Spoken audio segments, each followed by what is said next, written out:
Chapter 543. One-armed warrior's words made the expressions of the four people standing in front of the Kai clan's gate change. Immediately, Breeze retorted, "One-armed warrior, Xiao is speaking nonsense. How can you understand the strength of our leader? I've only heard rumors about Jinshin's strength. I've never seen his true strength, but there's one thing I'm certain of, which is that he's definitely not an Earth Saint Master. Humph. He's really tired of living if he wants to participate in the mercenary gathering with that strength. It just so happens that quite some time has passed since the mercenary gathering ended. If your Captain Jinshin is still alive, why hasn't he returned yet?" The one-armed hero sneered. Seeing how the people of the Kai family remained silent, the one-armed hero continued, "I think you all already know the answer, but you've never dared to accept it. Let me announce the answer to everyone right now. Your captain has already died in Mercenary City. He will never return alive." The one-armed hero's words caused the expressions of over 100 members of the Flame mercenaries to change, but they calmed down very soon. The one-armed hero shook his head in some disappointment when he saw this. He originally wanted to use this to lower the morale of the Flame mercenaries and affect their mentality, but he did not succeed in the end. However, how could he possibly understand that the 100 or so blazing flame mercenaries in the Kai family's courtyard were all led by Qing Feng, Emo Tan, Duo Kong, Chaka, and Seth, as well as the Kai family's patriarch Kyle and the Duo family's Vaz? In their hearts, these 7 people were the leaders. As long as these 7 people didn't die, their confidence wouldn't fall. One-armed hero, don't waste your time. You still have a final say on whether our captain is dead or alive. In short, our flame mercenaries will never merge with your heaven-defying mercenaries. If you insist on doing this, then a battle between us will be unavoidable, Kai Er said with a heavy voice. Although the flame mercenaries were not as strong as before, they were still on the same level as the heaven-defying mercenaries. However, if they were to clash, the end result would only be mutual destruction. The one-armed man's face sank. He gritted his teeth and said, "I gave you a chance, but you didn't cherish it. Since that's the case, don't blame me for being heartless. Brothers, attack." Following the one-armed man's order, the group of burly men standing behind him took out their own saint weapons.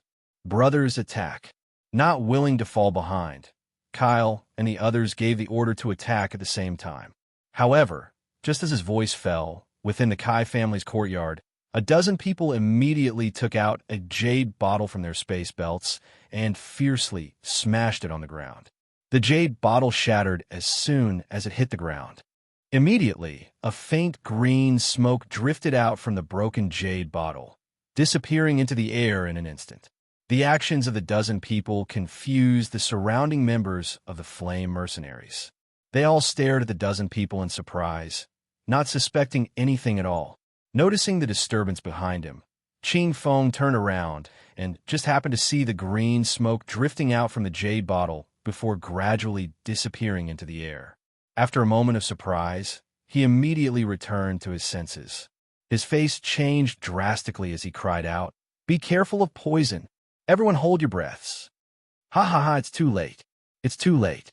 The one-armed man's unbridled laughter rang out from outside the Kai family's entrance. "You!" Emotion glared at the one-armed man. His face was terrifyingly sunken, and he could not hide the intense, killing intent in his eyes at all. He clenched his teeth and said, "One-armed man, I originally thought you were a man. I never thought that you would use such underhanded methods. I, Emotion, have misjudged you. Ha ha ha ha ha. It doesn't matter what methods I use.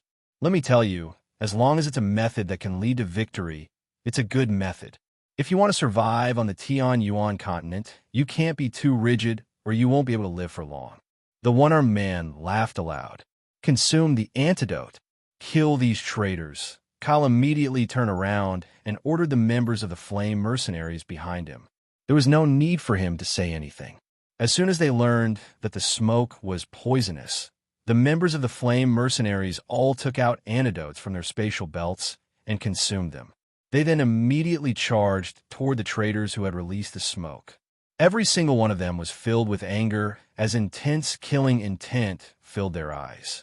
However, Just as they took a few steps forward, their faces all changed drastically. They grunted from their throats as they vomited blood at the same time. The poison in their bodies had already flared up. Kyle, Emotion, Ching Feng, and Chaka's faces all changed when they saw this. They could not help but cry out, "What potent poison!" The one-armed man smiled complacently. "Of course. This is a combination of poisons that I bought from outside at a high price. It's not a normal poison. There are a total of 2 steps to this combination. The first step is called planting the poison. It's to leave a seed of poison in your body that will slowly grow and take root in your body, growing stronger step by step. At the same time, it won't be discovered by you. After that, I'll use a special method to release all the poison in your body, making it extremely violent once it flares up. The method to release the poison in your body is the smoke from before. Actually, the smoke isn't poisonous at all. It's just a primer to release the poison in your body. There's no need to inhale the smoke, because as long as it comes close to your body, it will release the poison that's been buried in your body for a long time. Moreover, the poison will be extremely violent when it flares up. You can only last for 4 hours at most. After that, you'll be dead." At this point, the one-armed man laughed sinisterly and continued, "There's one more thing that I forgot to tell you. The antidote for this combination of poisons can't be bought in the market, so don't waste your efforts. The antidotes you've taken are only ordinary goods and can only remove normal poisons. They can't remove this combination of poisons at all." One-armed man, "So you've already planned all of this? A month ago, you ordered these traitors to poison our food," Kyle said with hatred. His face was terrifyingly gloomy. The poison in his body had already flared up, and a line of blood flowed out from the corner of his mouth. "That's right, but you can't blame me for this. Who told your flame mercenaries to not submit to me? If you had submitted to me earlier, none of this would have happened today." The one-armed man chuckled. Afterward, he pulled out a palm-sized jade bottle from his spatial belt and said, "You only have 4 hours now. Those who submit to me will prosper, and those who defy me will die. You can choose whether to live or die. There's not much antidote, so it's first come, first served. Once it's all gone, there won't be any left."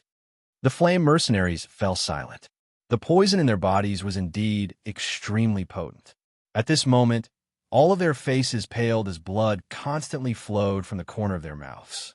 "One-armed man, don't even think about using such a despicable method to subdue us. I, Emotion, won't let you off easily even if I have to risk my life."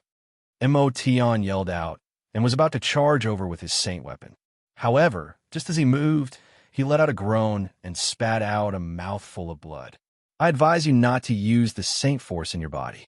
It will only increase the speed of the poison and hasten your deaths," the one-armed man said proudly. Then he looked behind him and said loudly, "Take advantage of the fact that the poison hasn't completely invaded your heart meridians. If you want to live, quickly come out and surrender to our Defying Heaven mercenary group. Otherwise, when the poison completely invades your heart meridians, even if I have the antidote, I won't be able to save you. Moreover, the antidote is limited. First come, first served." A while later, there were finally a few mercenaries who did not want to die like this. They all staggered out of the courtyard. Seeing these people leave, Kyle and the others could only sigh inside, but they did not blame them. As they walked out of the Kai clan's courtyard, more and more members of the Flame Mercenary Group chose to submit to the Heaven-defying mercenary group for the sake of survival. In the end, the Flame Mercenary Group, which originally had more than 100 members, only had 60 or so people left.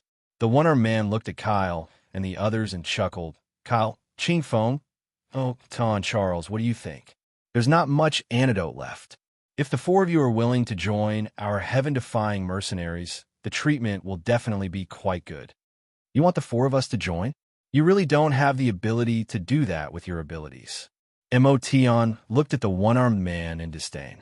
Charles slowly raised the huge sword in his hand and turned to look at the 60 or so pale-faced brothers behind him. With a heroic spirit, he said, "Brothers, I, Charles, am proud of all of you. You are all true men, unyielding men. Brothers, Death is not something to be afraid of. Since we're going to die either way, then let us pick up our weapons and defend our dignity. Even if we die, we will die with a bang. Even if we die, we will drag a few people down with us. We will definitely not let the heaven-defying mercenaries off so easily. Ching Feng also raised a long sword in his hand and shouted with a heroic spirit, "Brothers, let us fight side by side for the last time. Fight! Fight! Fight!" The dozens of members of the flame mercenaries in the courtyard let out a thunderous roar in response to Amo Tian and Ching Feng's words. Although their faces were pale and there were traces of blood at the corner of their mouths, their eyes were extremely resolute. They were filled with a spirit that did not fear death and had already disregarded life and death. Seeing this scene, the one-armed man's face sank. He coldly snorted and said, "Since you all want to die, then I will fulfill your wish. Kill, leave no one alive." The group of burly men standing behind the one-armed man were like ferocious beasts as they rushed towards the Kai clan's courtyard with soaring, killing intent. Chapter 544. This sudden turn of events caused the heaven-defying mercenary group and the raging flame mercenary group to simultaneously stop the battle that was about to erupt. Then, they stared at the entrance of the Kai family in shock. At the place where the explosion had just occurred, there was already a 2-meter-deep crater. The floor, which was completely paved with marble, had become tattered. Around the crater, thick cracks had appeared and spread in all directions. Both the flame mercenaries and the heaven-defying mercenaries were stunned when they saw the 2-meter-deep crater. Just what kind of strength was needed to cause such damage? However, they were certain that even if a great Saint Master used a battle skill, it would still be impossible to reach such a level. After all, this was a hard marble floor. It was extremely hard, not as soft as the mud in the wilderness. The people of the heaven-defying mercenaries and Kyle's group all looked at the end of the street. Their faces were solemn as they felt uneasy. They all understood that even if the person who could cause such destruction was not an Earth Saint Master, they were definitely great Saint Masters who had grasped a battle skill. Their strength was not on the same level as theirs, so they did not know if they were friend or foe. The sky grew darker and darker. At this moment, night had already shrouded the earth. Under the nervous gazes of the heaven-defying mercenary group and the raging flame mercenary group, a light sound of hoofbeats slowly came from the end of the street. Shortly after, 7 figures riding on magical beast mounts appeared in everyone's line of sight, slowly approaching the Kai family's courtyard with slow steps. Due to the distance, the heaven-defying mercenary group and the raging flame mercenary group were unable to clearly see the appearance of these people in the dark night. Seeing the 7 figures slowly approaching, the representative of the heaven-defying mercenaries, the one-armed man, hesitated for a moment before striding forward. He clasped his hands and said, "I am the captain of the heaven-defying mercenaries, the one-armed man. Greetings to the seniors." The 7 people walking towards them didn't speak a word. They were riding on their magic beasts, slowly walking from the end of the street. A moment later, they approached the gate of the Kai family. At this time, Kyle's group of 4 and the one-armed man's group finally saw the faces of these people. However, both sides were surprised, because among these 7 people, besides the 2 middle-aged men who were walking on the side, the rest of them were all young men. Looks like these people are most likely disciples of some large aristocratic family, and that attack just now must have been launched by the 2 middle-aged men walking at the very side. Even such experts can only act as guards. Just how powerful is the background behind this group of people? The one-armed man secretly guessed, but on the surface, he did not dare to show the slightest bit of negligence. He quickly put on a respectful smile and said, "You young masters must be passing by. My apologies, my apologies. We really shouldn't have blocked your path. We will make way for you." After he finished speaking, the one-armed man quickly ordered the members of the heaven-defying mercenaries to make way. "Young masters, I am the leader of the Against the Heavens mercenary group. Although my strength is not enough to enter the young master's eyes, there is nothing in Wake City that cannot be done. In the future, if there is anything that the young master needs, please do not hesitate to ask. Young masters, now that the path is clear, please. The one-armed man cupped his hands towards them and then warmly gestured for them to follow him. At this moment, the one-armed man's attention was completely focused on Jinshin's group on their magical beast mounts. He simply did not notice the expressions of the four people standing outside the Kai family's courtyard. All he saw was that the four of them were focused on Jinshin's face. Their faces were filled with excitement and disbelief. Although Jinshin had left Wake City for 2 years, Kyle and the others could still clearly recognize him. The captain who had left them for 2 years to participate in the mercenary conference had finally returned. In this moment of life and death, he was like a savior who had appeared in front of them. At this moment, the flames of hope were once again ignited in their eyes. It was as if they had seen the dawn of victory and not the gloominess of death. Seeing the one-armed man's flattering appearance, Jinshin, who was sitting in the middle, couldn't help but smile. However, it was not a smile but a cold smile. His gaze slowly swept over the four people standing in front of the Kai family's gate. A trace of killing intent gradually appeared in his eyes as he said with a fake smile, "You are the one-armed man, right? I will remember you." The one-armed man simply didn't think that the youth in front of him was the captain of the Raging Flame mercenary group, Jinshin. He only thought that this youth was a young master of some family who happened to be passing by.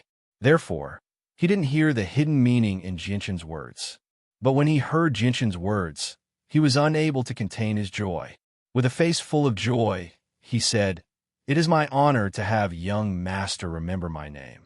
Young master, now that the path has been cleared, I won't delay young master's precious time any longer.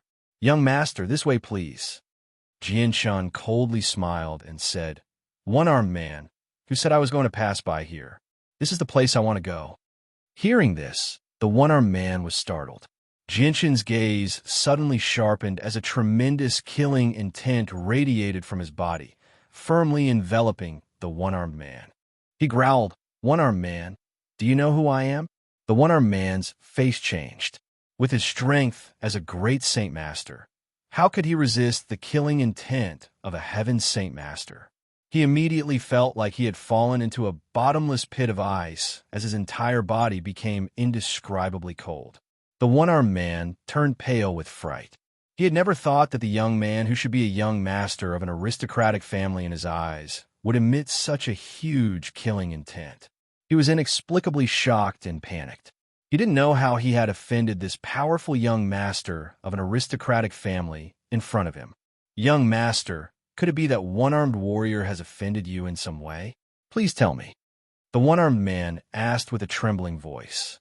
Although he did not know Jinshin's strength, just the killing intent that Jinshin radiated was enough to make him feel fear. Jinshin looked down at the one-armed man from atop his magical beast and sneered. "One-armed man, listen up. I'm the person you just said died in Mercenary City, the captain of the Flame Mercenaries, Jinshin." The one-armed man's eyes immediately narrowed to the size of a needle when he heard that. His face suddenly changed drastically as he stared at Jinshin in disbelief. Deep shock filled his eyes. "What? Why? You're actually Jinshin." The one-armed man was utterly shocked as his voice trembled. The four people standing at the entrance of the Kai family all cried out uncontrollably when they heard Jinshin's words. They were extremely emotional. The captain has returned. The captain of the Flame Mercenaries has returned. The captain has returned. The captain has returned from the mercenary gathering. Kyle and the other three all let out excited cries. The several dozen members of the Flame Mercenaries gathered in the Kai family's courtyard all revealed excited smiles. At this moment, they, who were in the midst of death, seemed to have grasped onto a life-saving vine in the dark abyss and saw the dawn of victory. Jinshin did not have the time to catch up with them when he saw their pale faces. He glared at the one-armed man and sneered, "One-armed man, you're quite bold to actually attack my Flame Mercenaries." The one-armed man's face alternated between green and white. He looked at Jinshin's young and handsome face in both shock and fear. When he thought of the tremendous presence that Jinshin had just erupted with, he felt a chill run down his spine. "You're actually the captain of the Flame Mercenaries, Jinshin?" Didn't you go to the mercenary gathering? How did you come out alive? The one-armed man asked with a trembling voice. Jian sneered, cut the crap, and hand over the antidote immediately. A gleam of light flashed through the one-armed man's eyes when he heard that. He immediately thought of a plan to escape. He pulled out a white jade bottle from his spatial belt and gripped it tightly in his hand before rapidly retreating. He immediately pulled away from Jianshan and stood 20 meters away, staring at Jianshan in fear. He said, Jianshan, there's only one portion of the antidote. Do you believe that I won't smash it right now and make it so that you'll never be able to obtain the antidote for this combination of poisons? Jianshan stared at the one-armed man in disdain and sneered. Do you still want to negotiate with me? The one-armed man glanced at Jianshan, Yunzheng, and Senior in fear. After witnessing their strength, his fear for them had reached a peak. However, in order to escape unscathed, he had no other choice. He had already poisoned the people of the Flame Mercenaries, so he knew that Jianshan would never let him go. Jianshan, you can obtain the antidote, but you have to swear that you'll let all of us leave safely, the one-armed man yelled out. Before Jianshan could reply, he waved his hand at the people of the Heaven-defying Mercenaries. Brothers, retreat. The people of the Heaven-defying Mercenaries could tell that they were at a disadvantage, so they did not hesitate at all. They quickly put away their weapons and fled into the distance. You want to leave? Not so easy. Jianshan's face turned cold. He said with a heavy voice, Ming Dong, Dugu Feng, Yunzheng, Senior, and stop them. Kill everyone who tries to escape. Haha, all right. Ming Dong laughed and immediately flew up from his mount. His body turned into a faint cyan light in midair and disappeared in a flash. In the blink of an eye, he crossed the distance of 100 meters and blocked the path of the heaven-defying mercenary group. Dugu Feng, Yunzheng, and Senior and all understood what role they were playing, so they did not resist Jianshan's orders at all. The three of them flew into the air at the same time and followed closely behind Ming Dong, blocking the path of the heaven-defying mercenaries. Dugu Xia's face changed. He glared at the jade bottle in Jianshan's hand and yelled out, Jianshan, this is the only antidote for my combination of poisons. Do you want everyone in the Flame Mercenaries to die from the poison? You have no right to threaten me, nor do you have the right to negotiate with me. Jianshan said indifferently. With a thought, the energy in the surroundings began to wildly surge. It gathered around the one-armed man, locking him in place. Afterward, Jianshan opened his hand slightly, and the antidote in the man's hand automatically flew into Jianshan's hand. The one-armed man was only a great Saint Master. He had never seen the abilities of a Heaven Saint Master before, so he was quite frightened by Jianshan's miraculous abilities. His face was filled with fear. On the other side, the people of the Heaven-defying Mercenaries who had been stopped by Ming Dong and the others were stunned for a while before erupting with a yell. There's only a few of them. Let's go together and charge out. Yeah, there's only 4 of them. There's so many of us. Let's go together and cut them down. The people of the Heaven-defying Mercenaries all drew their saint weapons and charged toward Ming Dong's group. Chapter 545. As he spoke, a huge, fiery red sword had already appeared in Dugu Feng's hand. With a slight tremble of his arm, a fierce flame surged out. The scarlet-red flames began to roar on the huge sword. The bright red flames constantly flickered, illuminating the area and dispersing quite a bit of the darkness in the surroundings. How is this possible? Those are actually tangible flames. Heavens, he's actually an Earth Saint Master. Everyone retreat. He's an Earth Saint Master. Seeing this scene, some of the experienced members of the Heaven-defying mercenary group turned pale with fright. The morale they had just accumulated disappeared without a trace. They didn't have the slightest bit of courage to fight again, and they all retreated with frightened faces. A sharp light flashed through Dugu Feng's eyes. He suddenly swung the huge sword in his hand, and the flames on the sword dyed the sky red. A fiery red ripple shot out from the tip of the sword, striking the street with lightning-like speed. Boom! Dust immediately rose up from the street. The tough marble was as fragile as tofu, easily creating a foot-wide crack that stretched across the entire street. Saint Force surged into the ground, causing the entire street to tremble slightly. The members of the heaven-defying mercenary band all paled in fright when they sensed the might of Dugu Feng's casual strike.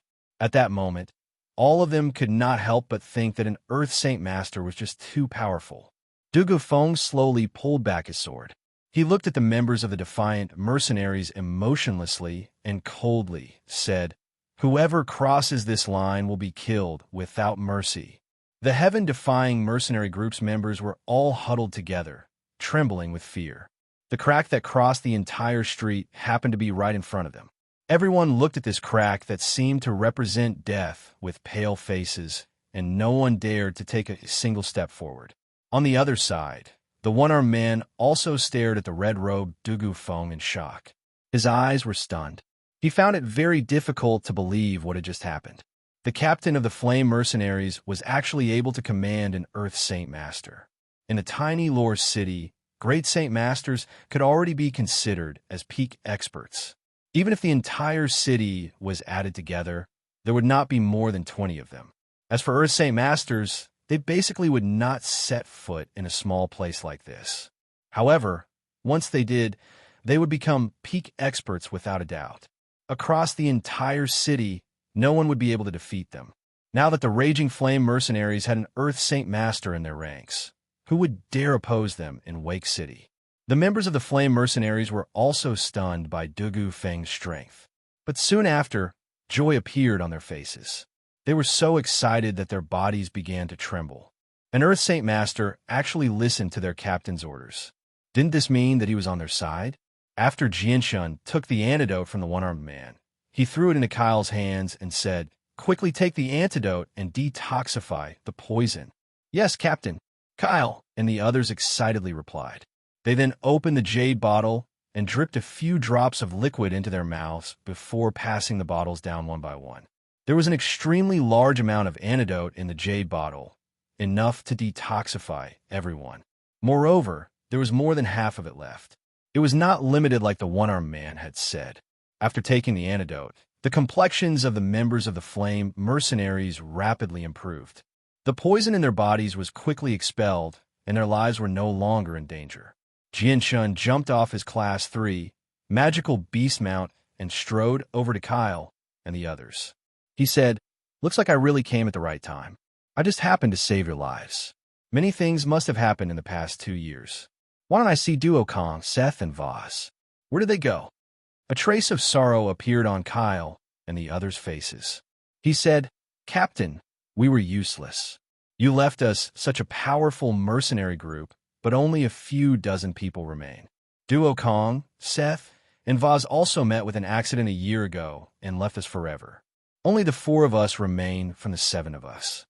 Hearing that, Jianshun let out a long sigh and sighed. He felt a bit of pain. These 7 people were the strongest people he had subdued and were also the pillars of the Flame Mercenaries. Jianshun was extremely concerned about these 7 people. Suddenly, the sound of something tearing through the air rang out from behind. The one-armed man who had regained his freedom suddenly leapt up from the ground, while Jianshun was catching up with the members of the Flame Mercenaries. He flipped over the houses on the other side of the street in an attempt to escape. Jianshun's gaze turned cold. Without even looking back, he extended a finger behind him. An azure violet sword chi shot out from the tip of his finger and tore through the air with unbelievable speed, directly striking the man's right arm. "Arg!" The man cried out miserably. His only remaining arm had been severed from his body, falling from the sky. Blood spurted out like a fountain from where the arm had been severed, as if it was raining blood. The man's body fell from the sky and landed on the ground in a horrible shape. He howled in pain. He only had one arm in the first place, which is why he was called the One-Armed Man. Now that he had lost his remaining arm, he was basically a cripple. The expression of the members of the heaven-defying mercenaries changed when they saw the One-Armed Man become crippled. Their gazes toward Jianshun were filled with fear. The One-Armed Man was the strongest person in the heaven-defying mercenaries. His fall was obviously a huge blow to the mercenaries. Kyle and the others were shocked by Jinshin's strength once again when they saw how easily Jinshin had crippled the one-armed man's arm. However, their shock was soon replaced by joy. Jinshin was the captain of the Flame Mercenaries. It would be difficult for them not to soar in the future if they followed such a powerful captain. Captain's strength is unparalleled. You've truly broadened our horizons. Emotion couldn't help but exclaim. His voice was filled with excitement, and his eyes were brimming with tears. After witnessing Jinshin's strength with his own eyes once again, it was as if he could see the glorious future of the Flame Mercenaries. Under the leadership of such a powerful captain, it would be difficult for the Flame Mercenaries to not grow. Jinshin smiled. He looked at Kyle and the others, as well as the 60 or so remaining members of the Flame Mercenaries. He praised, "All of you have done well. You are the pride of the Flame Mercenaries. In the future, I, Jinshin, will spare no effort to nurture all of you." After going through a trial of life and death, the remaining members of the Flame Mercenaries were undoubtedly the most trustworthy people Jinshin could trust. They were worth Jinshin's efforts to nurture. At this moment, Jinshin had already decided that he would spare no effort to nurture these people. Jinshin's words made Kyle and the others rejoice. They all expressed their gratitude. "Thank you, Captain, for your nurturing." Now, the people who had chosen to leave the Flame Mercenaries for survival all revealed expressions of regret. They glanced at the members of the heaven-defying mercenaries who were stuck here, unable to leave. Afterwards, they looked at the Flame Mercenaries whose reputation had soared because of their captain's sudden return. Shame appeared on the faces of the people who had chosen to leave earlier. Previously, they had chosen to leave the Flame Mercenaries in order to survive and were forced to join the heaven-defying mercenaries. They had originally thought that their lives were safe, but who would have thought that the situation would suddenly take such a huge turn? The heaven-defying mercenaries who had originally held the upper hand had now fallen into such a dangerous situation with the sudden return of their captain. Whether they could leave safely today was up to the Flame Mercenaries. This caused the people who had chosen to betray the Flame Mercenaries to fall into an extremely awkward situation. They were filled with shame, not even daring to look at the brothers who had once fought alongside them in the Flame Mercenaries. Jinshin calmly glanced at the people of the heaven-defying mercenaries, causing the people who had chosen to leave to lower their heads in shame, not daring to meet his gaze. "It's better for you to deal with the people of the heaven-defying mercenaries. It's up to you whether you want to kill them or keep them," Jinshin said indifferently. He did not even glance at the people who had left. The one-armed hero and the experts in the heaven-defying mercenary group must be eliminated. Their hands are stained with the blood of our brothers. We must take revenge for our dead brothers. Emoton gritted his teeth and spoke while his eyes were burning with raging flames of fury. The expressions of the great Saint Masters of the heaven-defying mercenaries all changed when they heard that. They looked at each other before rising into the air at the same time, fleeing in different directions. They had indeed killed quite a few people from the Flame Mercenaries, so they knew that they would not be able to escape death if they stayed. Since that was the case, they might as well take a gamble. Perhaps they would still have a chance of escaping. Ming Dong sneered and sneered. "If we let you escape right under our noses, we won't be able to explain ourselves to our brothers." While speaking, Ming Dong and Dugu Feng each sent out several powerful sword chis, cutting the bodies of several Saint Masters who were trying to escape in half. A rain of blood poured down, dyeing the sky red. Seeing how the strongest person in their mercenaries had been killed in a single blow, the other members of the heaven-defying mercenaries could not help but become even paler. They stared at Ming Dong and Dugu Feng in fear. "Captain Jinshin, spare us. Captain Jinshin, spare us. We're willing to leave the heaven-defying mercenaries and join your Flame Mercenaries. We're willing to do anything for you. Please, Captain Jinshin, spare us. We still have wives and children to take care of. Captain Jinshin, spare us." The heaven-defying mercenaries knew that the situation was hopeless. A few of them who were unwilling to die all knelt on the ground and kowtowed as they begged for mercy. Qingfeng took a step forward and said, Our flame mercenaries can't kill everyone, but we can't let you go for nothing. Hand over your spatial belts, and you can leave. I'll hand them over. I'll hand them over. Qing Feng's words were like a blessing to the heaven-defying mercenaries. Everyone felt as if they had been granted amnesty. Without the slightest hesitation, they nimbly removed their space belts and obediently handed them over.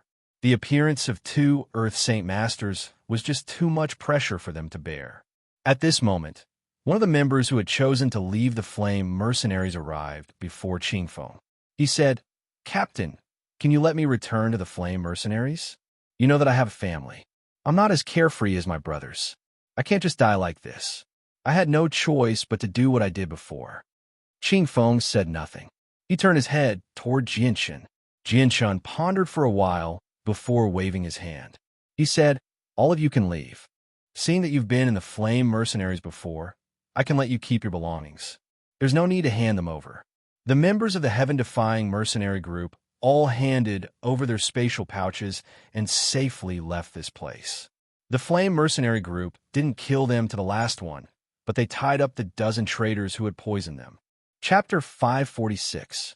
The people who had poisoned the Flame mercenaries had long since been bribed by the heaven-defying mercenaries. Kyle and the others were merciless in dealing with these people. They immediately cut off their heads and had them thrown into the wilderness outside of Wake City. After the matter was settled, Ming Dong and the others walked in from outside and gathered in the Kai clan's main hall. Within the Kai clan's main hall, Jianshan sat high up on the throne that symbolized the patriarch. Below him sat Ming Dong's group of 6, as well as Kyle's group of 4, the leaders of the Flame mercenaries. "Kyle, Qing Feng, Emotan, Charles, what happened in the years that I was gone? How did the Flame mercenaries end up in such a miserable state?" Jinshan's gaze fell on the 4 of them as he asked in a deep voice. "Captain, we were useless. Not only did we fail to strengthen the Flame mercenaries, we ended up in such a miserable state. If it weren't for Captain's sudden arrival today, I'm afraid that our Flame mercenaries would no longer exist," Kyle said with a face full of shame. "Tell me the details so that I can understand what happened," Jianshan said. The 4 of them muttered to each other for a while before Kyle said, "Captain, let me explain. After you left, we did our best to develop the strength of the Raging Flame mercenary group according to the mission you gave us. With the strength of the Raging Flame mercenary group back then, we were invincible in Wake City. So the first step of our plan was to reorganize Wake City and recover all the factions in Wake City. When we first started this plan, it went very smoothly. Without expending much effort, we were able to subdue a few small families and small mercenary groups, raising the strength of our Raging Flame mercenary group to another level. However, there were many factions in Wake City that weren't willing to submit to our Raging Flame mercenary group, so they formed an alliance to resist our Raging Flame mercenary group. This alliance brought together more than 10 families and mercenary groups from Wake City, and their combined strength wasn't any weaker than our Raging Flame mercenary group. During this time, our Raging Flame mercenary group secretly fought with them a few times, and both sides suffered losses. But half a year later, we discovered a Class 5 magical beast cub in the magical Beast Mountain range, and after the news spread, the Alliance's people were drawn over. At that time, our Raging Flame mercenary group and the Alliance's people finally broke out in a large-scale battle over the Class 5 magical beast cub, causing both sides to suffer heavy losses. Although we were able to wipe out the Alliance's people and emerge victorious, Vaz and Seth also died in battle. When he heard about the infant of a Class 5 magical beast, Jinshan's eyes flashed. He asked, "Was it the infant of a Class 5 magical beast the infant of a golden fur tiger king?" "That's right. That infant of a Class 5 magical beast was the golden fur tiger king. Because it was too young, it didn't have any offensive capabilities. In the end, our Flame mercenaries obtained it, but unfortunately," Kyle let out a long sigh. His face was filled with pain. "Unfortunately what?" Jinshan's eyes flashed as he stared at Kyle. There was an unforgettable hatred between the infant of a Class 5 magical beast and the Flame mercenaries. Back then, It was because of this infant that the first captain of the Flame Mercenaries, Uncle Kendall, had died. At the same time, it was because of this infant that everyone in the Flame Mercenaries, except for himself, had died in the magical Beast Mountain range. Sigh. Sigh. It's all our fault for being too careless. The infant of the Golden Fur Tiger King was actually stolen by a mysterious person in the middle of the night. Duo Kong gave chase, but was killed in the middle of the street. From the destruction of the surroundings, we can already confirm that the mysterious person who stole the infant had already mastered a battle skill. Breeze sighed. His face was filled with regret. It's all our fault for being too careless. Tion's face was also filled with regret. His expression was filled with unconcealable sorrow, as if he was grieving over Duo Kang's death. Jinshin's expression became somewhat gloomy. He said, "Then did you find out who the person who stole the infant was?" No, there wasn't the slightest bit of news. That mysterious person didn't leave behind any clues, so there was no way to find out. Furthermore, the infant of the Golden Fur Tiger King has never appeared in Wake City. Charles shook his head. Jinshin's brows slightly furrowed as he lowered his head in contemplation. Kyle continued, "After this incident, our Raging Flame mercenary group and the Alliance's strength were greatly reduced. Both sides were in a stalemate. However, what we didn't expect was that there was actually internal strife within the Alliance, and internal strife actually broke out. This caused the Alliance that had always been opposing us to crumble, and once again become a pile of loose sand. We originally wanted to use this opportunity to subdue those people in one go, but what we didn't expect was that there was actually someone who was one step ahead of us and used a thunderous method to subdue all of them. Moreover, they called themselves the Heaven-Defying Mercenary Group. A few days later, the leader of the Heaven-Defying Mercenary Group, One-Armed Hero, actually took the initiative to come to us and ask us to join his group. After we refused, the Heaven-Defying Mercenary Group has always been opposing our Raging Flame Mercenary Group. Furthermore, One-Armed Hero seems to have an unusual relationship with the City Lord's Mansion. He has received special treatment from the City Lord's Mansion in many aspects, so his influence has developed very quickly. Our people often have small conflicts with the Heaven-Defying Mercenary Group, and in the end, this scene today occurred. After hearing that, Jinshin muttered to himself for a while before saying, "I never thought that so many things would have happened in the past 2 years. It's much more complicated than I imagined. It looks like I can't blame you." Qingfeng hesitated for a moment before saying, "Leader, there's something else I want to report." "Speak," Jinshin said. "Leader, ever since Vaz died in battle, his son has been in charge of the Doll family, and they have already left our Raging Flame mercenary group. Since you've returned, should we let the Vaz family rejoin us?" Qingfeng asked. Jinshin pondered for a moment before saying, "No matter what, Vaz died in battle for our Raging Flame mercenary group. He's a meritorious member of our mercenary group. I'll personally pay a visit to the Vaz family tomorrow. It's late now, so all of you should go and rest. Now that I've returned, the Raging Flame mercenary group's growth is unstoppable. Early tomorrow morning, I have something important to announce to everyone." Afterward, the four of them left together. Only Jinshin's group of 7 remained in the discussion hall after they left. "Jinshin, so this is your mercenary group. You only have 4 great Saint Masters, so your strength really isn't that great. However, that's no longer important. With our abilities, we can at least develop the Raging Flame mercenary group into the number 1 mercenary group in the Blue Wind Kingdom in an extremely short amount of time," Jinshin said seriously. "Yeah, that's exactly what I'm planning to do. I wonder if anyone has any good plans for this matter," Jinshin said. "It's simple. We'll recruit people. All we need to do is report how many Earth Saint Masters we have. I'm sure many mercenaries will be willing to join us," Ming Dong suggested. "That's not a bad idea, but we can't avoid people with ulterior motives if we do that. Perhaps today's incident will repeat itself in the near future. In my opinion, quality matters, not quantity. A group of 100 elites is enough to rival a mob of 1,000, said Dugufeng. "Yeah, that's right. Dugufeng's words make sense. Why don't we spend some effort to raise a group of true elites?" Ming Dong suggested. "Raising a group of elites is a must. I already have suitable members in mind for this group. The current members of the Raging Flame Mercenary Group are all suitable, but that's nowhere near enough. My goal is to develop the Raging Flame Mercenary Group into the #1 mercenary group on the Tian Yuan continent. This will take an extremely long time, so it can't be done slowly. As a result, we need to start off quickly, Jinshin said. I have a pretty good idea. Perhaps everyone can consider it. Yu, who had remained silent the entire time, suddenly said, Jinshin, if you want to develop the Raging Flame Mercenary Group quickly, there's only one path for you to take right now, and that's to head to the large cities and use force to forcefully subdue the mercenary groups that are not weak.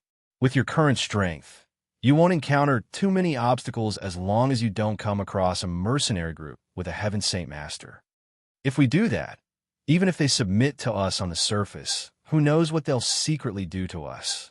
What just happened is a lesson, said Grandin. We don't need to consider this at all. Before absolute strength, all schemes are useless. Moreover, as long as they have some brains, they won't do something like that after witnessing the strength of our group, because if they follow us, their accomplishments might far exceed what they are now, reaching a new peak. And if they stay with the mercenary group for too long, it'll be unavoidable for them to develop a sense of reliance on the mercenary group. It'll be like a citizen facing their own country. They'll gradually love and protect their home. Yu continued. Moreover, Jinshin is a peak Heaven Saint Master. I'm sure everyone knows what kind of status an expert like that possesses in a kingdom. Having a Heaven Saint Master supporting them is a treatment that many mercenaries dream of, because if they have a Heaven Saint Master supporting them, their status will rise by a lot even if they're not powerful. They won't have to worry about being swallowed up by other organizations all the time, so there's no reason for them to refuse. After hearing this, a few of them fell into deep thought. Everyone felt that Yu's words were very reasonable. Indeed, in the face of absolute strength, all schemes and tricks would become paper tigers. They wouldn't be able to cause any big waves. As long as their leader didn't fall, then the mercenary group wouldn't have any internal strife. Jinshin was also quietly pondering, carefully analyzing Yu's plan. In the end, he smiled and nodded, saying, This plan is not bad. Let's implement it like that. Seeing that her plan had been approved by Jinshin, Yu's face revealed a trace of a happy smile. She added, But there's one thing we have to remember. When we use force to force them to submit, we can't take away the authority of the original leader. Otherwise, even if they really submit, they'll have resentment in their hearts. After all, they've spent a lot of effort to develop the mercenary group. If they hand over their years of hard work to someone else, I don't think anyone will accept it. Chapter 547. Of course, Yu, this method of yours is very good. In the future, our Raging Flame Mercenary Group will develop according to this method and strive to become stronger in the shortest amount of time possible. Jinshin said with a big laugh. His face was full of happiness, but soon after, he seemed to have thought of something and his smile gradually disappeared. He muttered, But before we develop the mercenary group, I still have a few things to take care of. Okay, today's matter ends here. Everyone go rest. We'll discuss the rest tomorrow. Kyle had already arranged the best rooms for everyone in the mansion. Jinshin and the others all returned to their own rooms to rest. Only a few servants of the Kai clan were still cleaning up the broken door. In the quiet night, waves of noises could be heard from time to time. After Jinshin and the others went to rest, the news of what happened outside the Kai clan's courtyard quickly spread to the City Lord's mansion. In the City Lord's mansion, City Lord Yin Li was sitting in front of a table, leisurely drinking tea. Normally, City Lord Yin Li would have already gone to rest at this time of night, but he didn't do so today because he knew that tonight the heaven-defying mercenary group would make a big move against the Raging Flame mercenary group. After tonight, there might be no more Raging Flame mercenary group in Wake City, only the heaven-defying mercenary group. At this time, a black-clothed man quickly ran in from outside.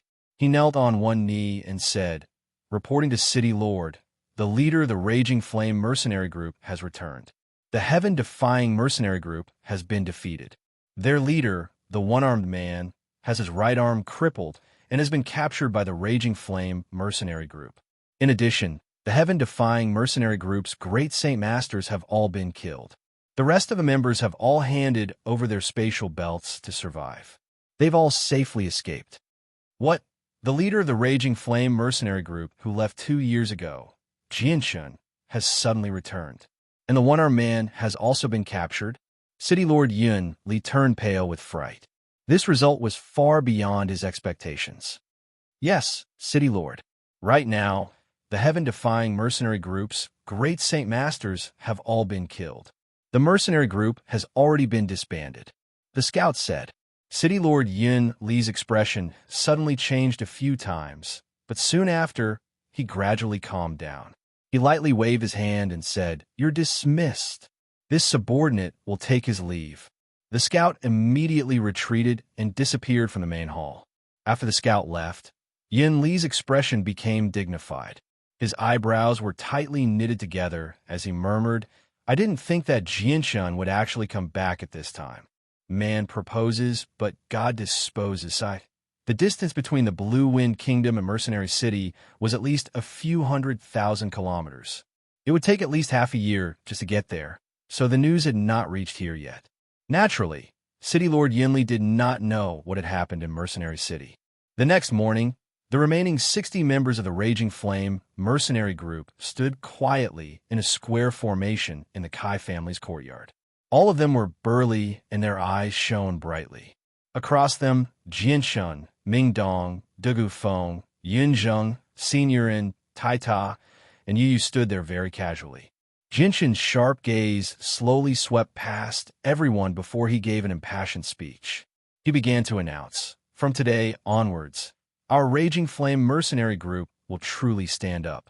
From now on, we will become a #1 mercenary group in the Blue Wind Kingdom, or even the entire region. Right now, I solemnly announce something to everyone." With that, Jianshun paused slightly. He pointed at Mingdong and said loudly, "This is Mingdong. From today onwards, he will be the vice captain of our Raging Flame mercenary group. All of his authority will be below mine. Does anyone have any objections?" "No objections. Welcome, our vice captain." Ka was the first to express his approval. He was very emotional. Although Ming Dong seemed very young, around the same age as his son, he had clearly seen how Ming Dong had displayed his strength and killed the experts of the heaven-defying mercenary group. He was definitely an Earth Saint Master. They could not even invite such an expert, so how could they refuse? "No objections. Welcome, Vice Captain Ming Dong." "Welcome, Vice Captain." The members of the Raging Flame mercenary group all expressed their opinions. Not a single one of them objected. All of them were joyful and emotional. Jianshun continued, "This is Dugu Feng. I'm sure everyone has seen his strength. He is an Earth Saint Master. In the future, he will be an elder of our Raging Flame mercenary group." This time, Jianshun had personally announced Dugu Feng's strength, making all the members of the Raging Flame mercenary group extremely excited. All of them were overjoyed. Their feelings for the Flame mercenaries ran very deep, so deep that they were willing to use their lives to protect the Flame mercenaries. It was even more important than their own family. Now that their group had suddenly gained 2 Earth Saint Masters, it was impossible for them not to feel excited. In particular, Kyle, Qing Feng, Emo Tian, and Charles, the 4 original members of the Raging Flame mercenary group, had even shed tears of excitement. The 4 of them knew that the bitter days of the Raging Flame mercenary group had finally come to an end. What awaited them was a glorious tomorrow. Jianshun's heartstrings were gently tugged at when he saw how excited everyone was. He looked at them with deep emotions. These people were the true backbone of the Raging Flame mercenary group. Even though they were not very powerful, they were completely loyal to the Raging Flame mercenary group. Jianshun sucked in a deep breath and dismissed his emotions. He then continued with the introductions. These 3 are Yunzheng, Senior and Taita. Yunzheng and Senior and are Earth Saint Masters. The 2 of them will be protectors of the Raging Flame mercenary group. As soon as they heard that Senior and Yunzheng were actually Earth Saint Masters, the Raging Flame mercenary group immediately erupted with cheers. Everyone was extremely excited. The cheers lasted for a while before Jianshun raised his hand to signal for everyone to quiet down. He then continued, Tai Ta is also a great Saint Master. In the future, he, Kyle, Qing Feng, Mo Tian, and Charles will all be Hall Masters. At the same time, everyone present today will become true core members of the Raging Flame mercenary group. All the resources you need for cultivation and living expenses will be borne by the group. The group will provide you with an endless supply of monster cores and assist you in increasing your strength as much as possible. Currently, Jian Shin's monster cores had already piled up like a mountain, and his wealth could rival that of an entire nation. However, there were only a few dozen people in this group, and the strongest among them was only a great Saint Master. This was only a drop in the ocean. Moreover, these people had gone through trials of life and death. They were absolutely loyal, so they were worthy of Jinshin's full support. Jinshin's words made everyone excited for quite a while. What did they become mercenaries for? Wasn't it to hunt magical beasts for monster cores for cultivation, or to exchange for money to make a living? Now that Jinshin had taken care of all the monster cores and living expenses, it was equivalent to resolving all of their worries. They could devote all of their energy to cultivation, so they no longer needed to fight over a few monster cores. How could they not be excited?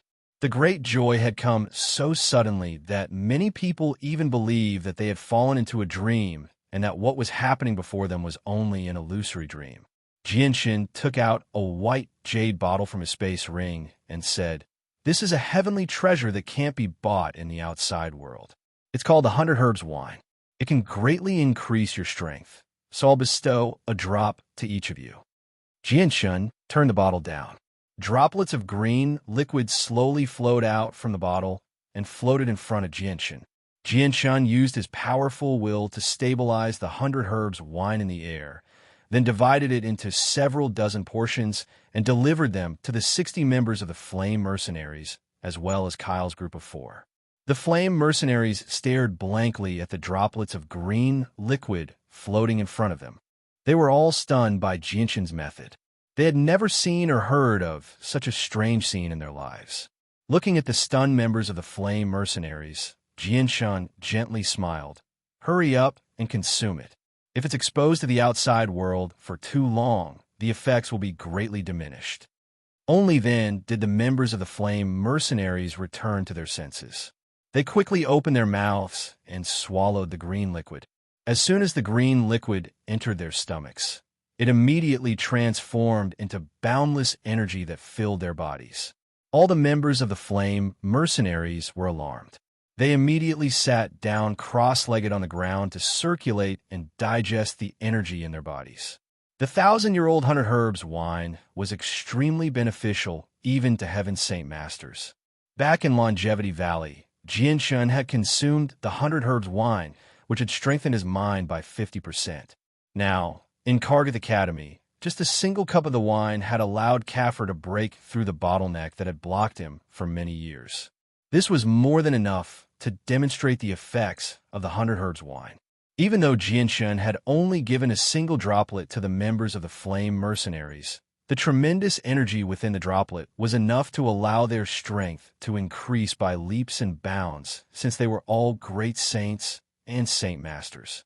1 hour later, the 4 great Saint Masters, Qing Feng, Kyle, Mo Tan, and Charles, were the first to wake up. At the instant they opened their eyes, there were a few streaks of radiance that flashed across their eyes. "I've actually reached the peak of Great Saint Master. I'm only a step away from becoming an Earth Saint Master." Kyle's face was filled with unconcealable excitement. Chapter 548. After the 4 of them woke up, another dozen or so people from the Raging Flame chant also woke up. Feeling their soaring strength, they all revealed extremely excited expressions. These dozen or so people's strength were originally at the level of intermediate or high-level Saint Masters. This drop of 100 grass wine allowed all of them to break through to the initial level of Great Saint Master. Soon after, another incense stick of time passed, and the last dozen or so people woke up. When they felt their strength increase, they all trembled with excitement and couldn't help but let out cries of joy. With this, the strength of all the members of the Raging Flame mercenary group increased. All the great saints became Saint Masters, and there was no one below a Saint Master.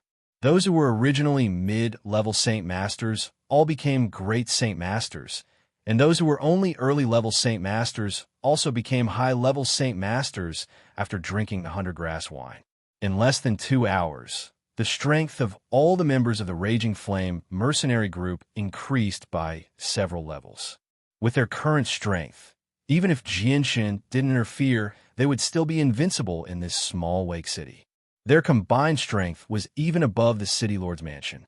Thank you for your generosity, Captain.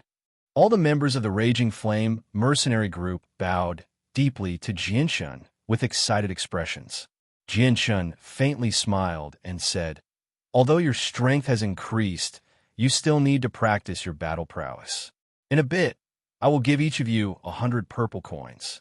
Once you get the money, go out and buy some necessities for survival. Tomorrow morning, everyone will go to the depths of the magical beast mountain range to train.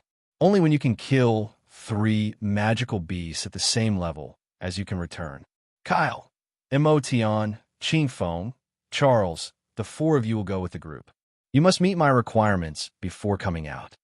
Jinshan's words made the expressions of everyone in the Raging Flame mercenary group become very serious. Magical beasts at the same level of strength were very difficult to kill. Normally, it would take 2 or even 3 people to kill a magical beast at the same level of strength. This was because magical beasts had tenacious vitality, thick skin, and large bodies. Unless it was someone with extremely high battle prowess, very few people could defeat a magical beast at the same level of strength in a one-on-one situation. However, the mission that Jianshan had given them was to kill 3 magical beasts of the same strength as themselves. In the hearts of the Flame mercenaries, this was definitely a mission that they would never be able to complete.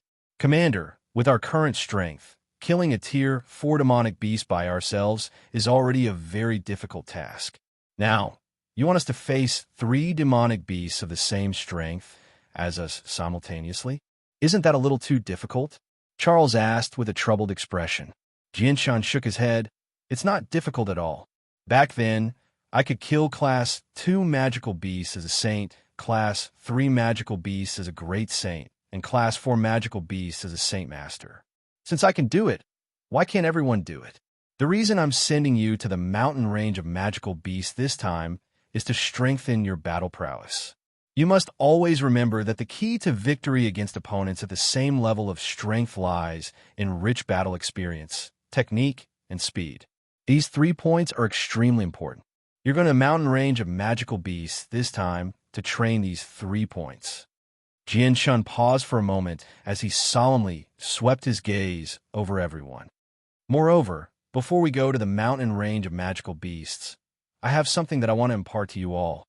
It will be of great assistance to you all and will greatly increase your strength." "All right, everyone is dismissed."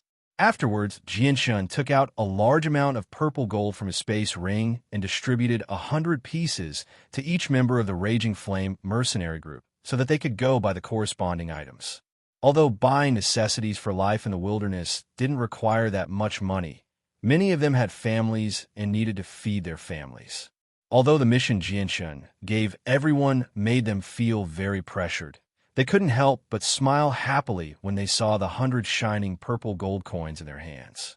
A single purple gold coin could be exchanged for 100 gold coins. These 100 purple gold coins were enough for their families to live a life of luxury for most of their lives. This amount of money was perhaps something that they would never be able to earn in their entire lives. After receiving the money, the members of the Raging Flame mercenary group dispersed. They excitedly left the Kai clan and went to the market outside to purchase items. "Kyle, Qingfeng, Emotion, Charles, the 4 of you come with me." Jianshan called out to the 4 of them before making his way to his room by himself. Kyle and the others followed closely behind Jianshan and entered Jianshan's room. When they arrived, Jianshan was already seated on the table. Before him was a thick stack of books with simple covers. Jianshan pushed all the books before the 4 of them and said, There are a total of 8 battle skills here. 6 of them are human tier battle skills, and 2 are earth tier battle skills. Take them and cultivate. The 4 of them trembled violently when they heard that it was a battle skill. Their gazes immediately became scorching hot when they looked at the books. In particular, when they heard what Jinshin had said at the end, they became uncontrollably excited. Their entire bodies trembled violently. Charles became completely red from excitement. With a trembling voice, he said, "Captain WW, what did you say? These are 6 human tier battle skills and 2 earth tier battle skills? And they're all for us to cultivate." Battle skills were extremely valuable items on the Tian Yuan continent. They were countless times more valuable than cultivation methods. Even the lowest human tier battle skills were priceless treasures on the market. Regular mercenaries would never be able to touch even the lowest human tier battle skills. Only the experts of the Tian Yuan continent and people with powerful background had the right to learn these battle skills. Earth tier battle skills were even more valuable. Even among Earth Saint Masters, only a very small portion of them could grasp Earth tier battle skills. However, Jinshin had given them 2 Earth tier battle skills, so it was impossible for them not to go wild with joy. Jinshin smiled when he saw how excited the 4 of them were. He slowly said, "Speaking of which, you're all original members of the Flame Mercenaries. Coupled with the fact that you've suffered quite a lot for the development of the Flame Mercenaries over the years and your loyalty, I, Jinshin, will obviously do everything I can to nurture you. Take these 8 battle skills and pass them on to the other brothers. Those below Great Saint Master can cultivate the human tier battle skills because earth tier battle skills are not something they can use. As for the earth tier battle skills, anyone who has reached Great Saint Master can cultivate them. Captain, you've spent so much effort to nurture us, so we definitely won't disappoint you. We will follow you for the rest of our lives and bow to you until our deaths." The 4 of them knelt down at the same time as they spoke emotionally. Jinshin smiled at the 4 of them. He personally helped them up and said, "Work hard. I, Jinshin, will never mistreat any of my brothers. Once you reach Earth Saint Master, I'll pass on the Heaven tier battle skills to you." Kyle's group of 4 violently trembled once again, their expressions instantly becoming sluggish. When the words Heaven-ranked battle skill entered their ears, it was like a clap of thunder had exploded in their heads, causing their minds to go blank. Their entire bodies became sluggish. They couldn't come back to their senses for a long time. A Heaven-tier battle skill was a supreme battle skill in their eyes. Even Heaven Saint Masters rarely grasped a Heaven-tier battle skill. At the very least, none of the Heaven Saint Masters in the Blue Wind Kingdom had grasped a Heaven-tier battle skill. Yet, Jinshin was telling them that once they reached Earth Saint Master, he would pass on a Heaven-tier battle skill that even the Heaven Saint Masters in the Blue Wind Kingdom had not grasped. How could they not be in disbelief? After a while, Charles was the first to come back to his senses. He stared at Jinshin in shock and said with a trembling voice, "Captain, don't tell me. You still have a Heaven-tier battle skill." Jinshin smiled and nodded. "That's right, I do have a Heaven-tier battle skill, and I have more than one." Now, Jinshin didn't hide the fact that he had a Heaven-tier battle skill because his current strength was enough to protect it. At least among the Heaven Saint Masters, no one would dare to have any ideas about him. Charles and the others stared blankly at Jinshin with their mouths wide open. To them, this news was just too shocking. At this moment, Jinshin's expression changed and he smiled. "An acquaintance has come. Let's go out and take a look." Jinshin walked out of the room, and behind him, Kyle and the other 3 were still following behind Jinshin. Clearly, they still hadn't recovered from their shock. Jinshin arrived at the courtyard and just happened to see City Lord Yunli in luxurious robes chatting with Ming Dong and the others with a smile. As soon as Jinshin stepped into the courtyard, he was discovered by the sharp-eyed City Lord Yunli. He immediately went up to him with a smile. "Oh, brother Jinshin, you've finally returned. 2 years ago, I heard that you went to participate in a mercenary gathering, and I was worried for a long time. I was afraid that brother Jinshin would encounter danger, but it looks like my worries were unnecessary. Brother Jinshin is young and talented, and his strength is incomparable. Even if he encountered danger, he would be able to survive. Now that I look at Brother Jianshan in high spirits, I'm sure you must have achieved great results in the mercenary gathering.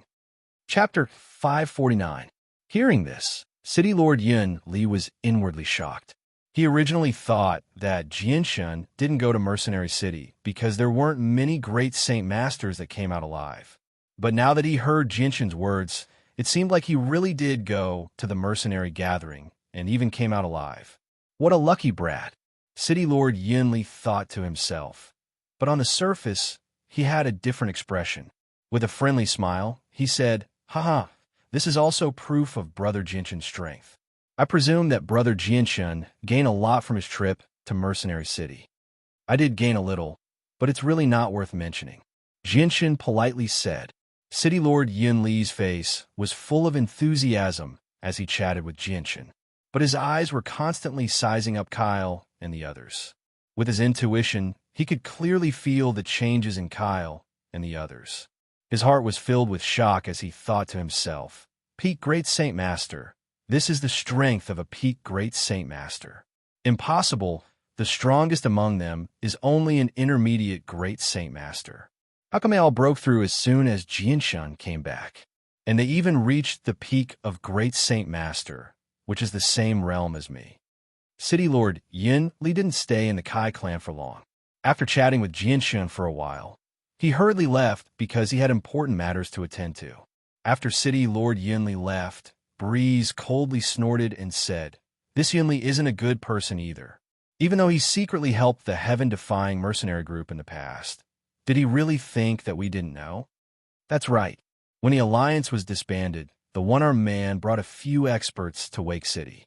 At that time, if it wasn't for City Lord Yun Li's secret help, the one-armed man definitely wouldn't have been able to reunite the alliance so smoothly. Charles hatefully said. Everyone had a lot of opinions about City Lord Yun Li.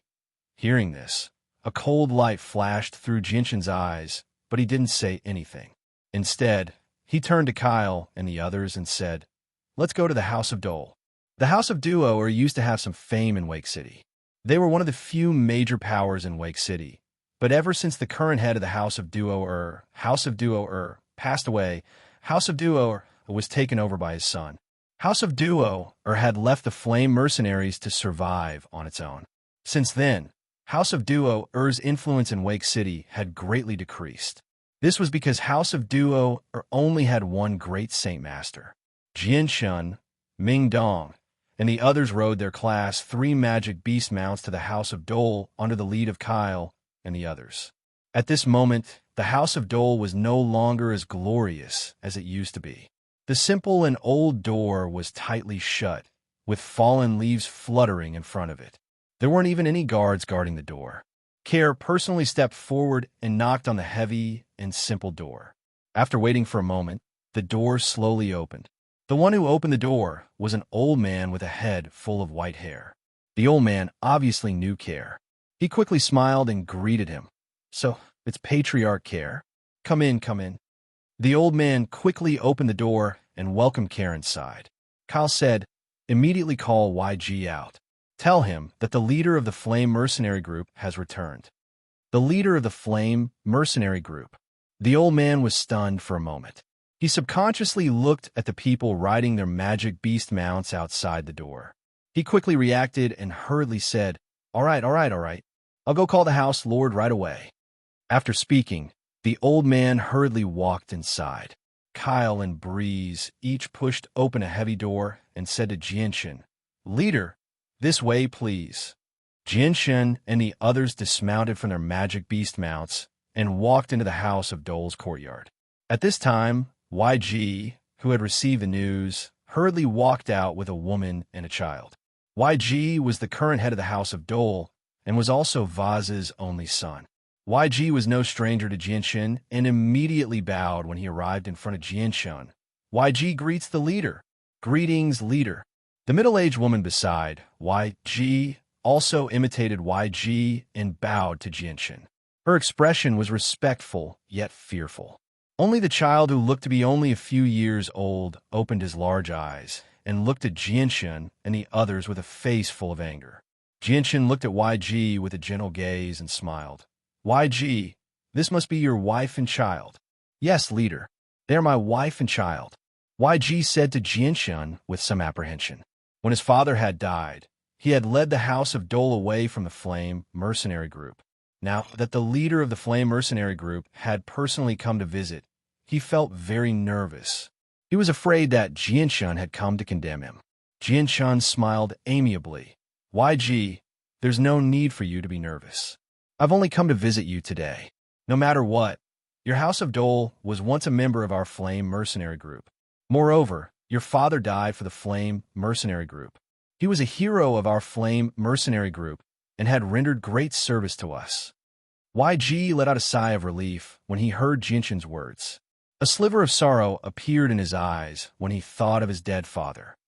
YG, the development of the Flame mercenary group was indeed extremely difficult when I wasn't here, but now that I've returned, the development of the Flame mercenary group is unstoppable. I wonder if you're still willing to stay with the Flame mercenary group. I'll put all the hard work your father has done for the mercenary group on your head. I'll nurture you with all my strength, Jianchen continued. YG hesitated when he heard that. He looked at his wife and child and shook his head. Leader, YG is extremely grateful for your good intentions, but YG doesn't have any lofty ambitions. Right now, I just want to guard this little piece of land and live a stable life. I don't want to go back to the struggles of the past where I would struggle all day and lose my life at any time. Jianchen sighed gently. That's fine too. Since you like a stable life, I, Jianchen, won't force you. In the past, your father contributed a lot to the mercenary group and even sacrificed himself for the group. Since he's already passed away, I'll give you all the credit he left behind. Jianchen took out a space belt that he had prepared long ago from a space ring and passed it to YG. He said, there's some money and monster cores in there. Just treat it as me giving it to you on behalf of your father. Take it. I hope it'll be of some help to you. YG extended his trembling hand and slowly accepted the space belt from Jianchen. His eyes were filled with tears as gratitude filled his face. When he had learned that the leader of the Flame mercenaries had personally come to visit, he had thought that the other party had come to interrogate him, causing him to worry for quite a while. However, he never would have thought that not only did the leader of the Flame mercenaries not blame him for leaving the team, he even gave him money and a magic core. Thank you, Captain, YG said gratefully. Jianchen smiled and said, although your father has passed away, we should still take care of his descendants. If your Daer clan encounters any trouble in the future, just look for the Flame mercenary group. I'll be taking my leave now. With that, Jianchen turned around and left. He mounted a Class 3 magical beast and left the Daer clan. Jianchen rode the Class 3 magical beast towards the Kai clan at a steady pace. The snow-white tiger was still sleeping peacefully in Jianchen's embrace, digesting the effects of the heavenly resources. Jianchen gently stroked the white tiger's soft and warm white fur. With the influx of heavenly resources, the white tiger's strength had increased extremely rapidly. It had already successfully reached Class 4. Mingdong's group and Kyle's group of 4 quietly followed behind. Although they had already noticed the white tiger in Jianchen's embrace, they only thought that it was a cute magical beast that Jianchen had raised, so they didn't pay too much attention to it. Kyle, just who stole the infant Class 5 magical beast that you obtained? Jianchen suddenly asked. Kyle and the others hesitated for a moment before Qingfeng replied. We've sent people to investigate in the past, but we didn't find any clues. On the night the infant was stolen, we sent people to stand guard at the city gates. As soon as someone took the infant out of the city, they would be discovered. However, we still didn't find anything even after 10 days of waiting. The people in charge of searching the city also didn't have any news. At that time, we guessed that the infant Class 5 magical beast had most likely been taken out of the city. We didn't know where it had gone, so we gave up on searching. The infant of the Golden Tiger King has an unforgettable story with our Flame mercenary group. Jianchen sighed emotionally. His eyes were filled with reminiscence, as if he was recalling the scene from back then. Kyle and the others looked at Jianchen in confusion. They asked in confusion, Captain, Just what does this infant have to do with our flame mercenary group? Enmity, Jianshun indifferently replied before closing his eyes. The four of them were filled with doubt. Although they had joined the flame mercenary group for quite some time now, they were completely unaware of the past of the flame mercenary group. Captain, just what kind of enmity does our mercenary group have with this infant? Qing Feng asked curiously, but he didn't receive a response from Jianshun. Seeing this, the four of them thought that Jianshun wasn't willing to tell them the details, so they obediently shut their mouths and stopped asking. Chapter 550. Jianshun's expression instantly became gloomy, his cold eyes filled with a strong, killing intent. He immediately turned around and led everyone towards the city lord's mansion. Seeing Jianshun's sudden change in expression, Kyle and the other three felt very puzzled. They didn't understand what had happened to make Jianshun's expression become so ugly. Although they were very puzzled, the four of them didn't dare to ask Jianshun anything when they saw his gloomy expression. They could only quietly follow behind Jianshun. The city lord's mansion was located in the center of Wake City. Jianshun and the others were riding on Class 3 magical beast mounts as they passed through the busy streets, attracting many curious and envious gazes. In this small Wake City, Class 3 magical beast mounts were already very rare. Normally, it was very difficult to even see one. Now that there were 7 of them, they naturally became the focus of attention on the streets, causing many passers-by and mercenaries to discuss in low voices. They're able to ride Class 3 magical beast mounts at such a young age. And look at the clothes they're wearing. They're all high-quality goods. These people must be disciples of some large family. Look, the girl walking in the middle is so beautiful. She's like a fairy from the heavens. I, Buttface, swear that she's the most beautiful girl I've ever seen in my life. She's so beautiful that I'm almost suffocating. Aren't the 4 people walking at the back the 4 leaders of the flame mercenaries? Strange, no matter how I look at them. They seem to be servants. I just heard that the leader of the Raging Flame mercenary group suddenly returned last night. Could it be that one of the people riding Class 3 magical beast mounts is the leader of the Raging Flame mercenary group? I heard that the leader of the Raging Flame mercenary group is very strong and very young. Could that be the youth walking in the front? I heard someone say this morning that the leader of the heaven-defying mercenary group, One-Armed Hero, was killed by the leader of the Flame mercenary group. The other experts were also killed by the Flame mercenary group. Now, the heaven-defying mercenary group has disbanded. I just don't know if it's true. Jianshun's group rode their Class 3 magical beast mounts through the streets in a high-profile manner. Everywhere they passed, a buzz of discussion could be heard. However, Jianshun's group turned a deaf ear to this phenomenon. They were already used to being the center of attention. Jianshun's group quickly arrived at the city lord's estate. Kyle immediately went up to negotiate with the guards at the gates. The captain of our flame mercenaries has come to pay a visit to the city lord. Quickly notify him. The Raging Flame mercenary group was very famous in Wake City. When the guards at the gate heard that the leader of the Raging Flame mercenary group had personally come, they didn't dare to be negligent. They immediately sent out a few people to respectfully invite them in and inform the city lord at the same time. When the city lord received news that Jianshun had personally come, he hurriedly put down the matters at hand and personally came out to greet them. After exchanging a few pleasantries, Jianshun's group was warmly invited into the main hall by the city lord. Brother Jianshun, I didn't think that you would actually personally come to my city lord's estate.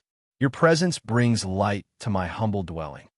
The city lord chuckled, his expression incomparably warm. Jianshun's gloomy expression had already returned to normal. He faintly smiled. I wouldn't have come without a reason. This time, I came because I have a matter that I hope the city lord can help me with. Ha ha, Brother Jianshun, you're too polite. If there's anything you need from me, please don't hesitate to ask. With our friendship, there's no need to be so polite. The city lord laughed heartily. Jianshun muttered to himself for a while before saying, Sir City Lord, a few days ago, our flame mercenary group obtained a Class 5 magical beast cub. Unfortunately, it was stolen by a powerful and mysterious person at night. Furthermore, that person even killed one of our founding members. Although our flame mercenary group has spent a great deal of effort to find this mysterious person's whereabouts, we haven't found the slightest clue. Thus, I hope that Sir City Lord can assist our flame mercenary group in finding the culprit as soon as possible. No problem. Brother Jinshan, don't worry. I'll immediately send people to search the entire city and do my best to help you find the culprit. The city lord waved his large hand and agreed without hesitation to cooperate with Jinshan in finding the culprit. Then I'll have to trouble you, Sir City Lord. Jinshan cupped his hands and smiled. The city lord chuckled. It's no trouble at all. Brother Jinshan, I, Yunli, am older than you by 20 years. If you don't mind, let's call each other brothers. In the future, if Brother Jinshan needs anything from me, I'll definitely do my best to help you. Hearing those words, Kyle, Qing Feng, Imo, Tian, and Charles all snorted inwardly. Their gazes towards the city lord were filled with disdain. Although they didn't know what realm Jinshan's strength had reached, since Jinshan could even take out a heaven-tier battle skill, his strength couldn't be underestimated. The position of such an expert was completely different from that of a mere city lord like Yunli. Sir City Lord, let's talk about other matters after we find the culprit. This culprit killed one of my Raging Flame mercenary senior figures. No matter who he is, Jinshan, will definitely not let him off. So right now, I'm in a hurry to find this culprit. Jinshan's tone was indifferent. It was equivalent to rejecting City Lord Yunli's offer. Although he was rejected by Jinshan, City Lord Yunli wasn't angry at all. He smiled and said, since Brother Jinshan is in such a hurry to find the culprit, then I'll definitely do my best to help you. At least in Wake City, there's nothing that I can't solve. After saying that, City Lord Yunli immediately found a soldier and said with a serious expression, quickly go and inform Commander Duo Li. Have him lead a group of city guards to search the entire Wake City. Pay close attention to any unknown foreign experts. This subordinate obeys. The soldier replied and then retreated. Wait. Jinshan suddenly opened his mouth. Sir City Lord, there's no need to go through so much trouble to find the culprit. That mysterious expert is wearing a mask, and none of us know what he looks like. However, one thing we can be sure of is that the mysterious expert is after the class 5 magical beasts young. So, we should focus our efforts on finding the class 5 magical beasts young. That way, we'll have a much bigger target. That's right. City Lord Yunli said in agreement. Brother Jinshan is really smart. You came up with such a good idea so quickly. This way, the difficulty of finding the culprit will be much lower. Since the mysterious expert is after the class 5 magical beast, he definitely won't abandon it. As long as we find the class 5 magical beast, we'll find the culprit. Sir City Lord is right. As long as we find the class 5 magical beast, we'll find the culprit who killed the senior elders of the Raging Flame mercenaries. Sir City Lord, you're the most well-informed. I wonder if you've heard anything about the class 5 magical beast in the past few days? Jinshan stared closely at City Lord Yunli as he smiled. City Lord Yunli's expression was very natural. He sighed and said, Brother Jinshan, you think too highly of me. Although I'm well-informed, I can't find out everything. As for the matter of the class 5 magical beast, I don't know.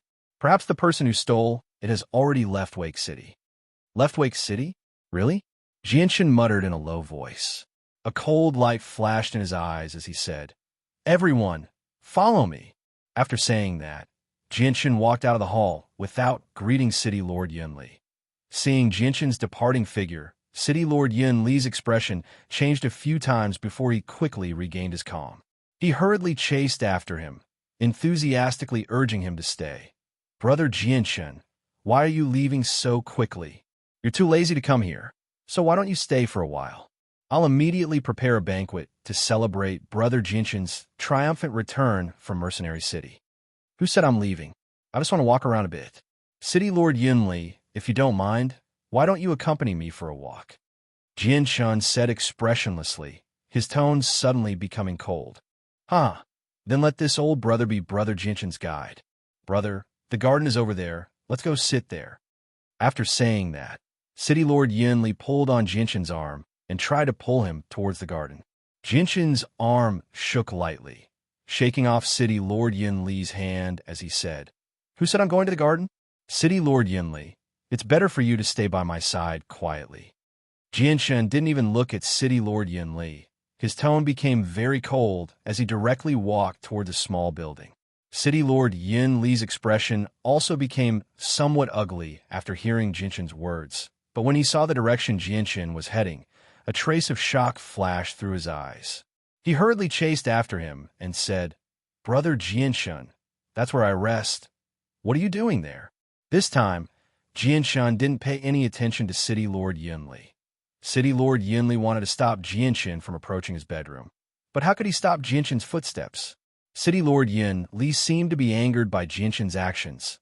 The smile on his face had completely disappeared. He looked at Jinshin with an ugly expression and said, "Jinshin, what do you want to do? State your intentions." "You'll know in a moment." Jinshin sneered, and, at this time, he had already arrived in front of the small building. He directly kicked open the door and strode in.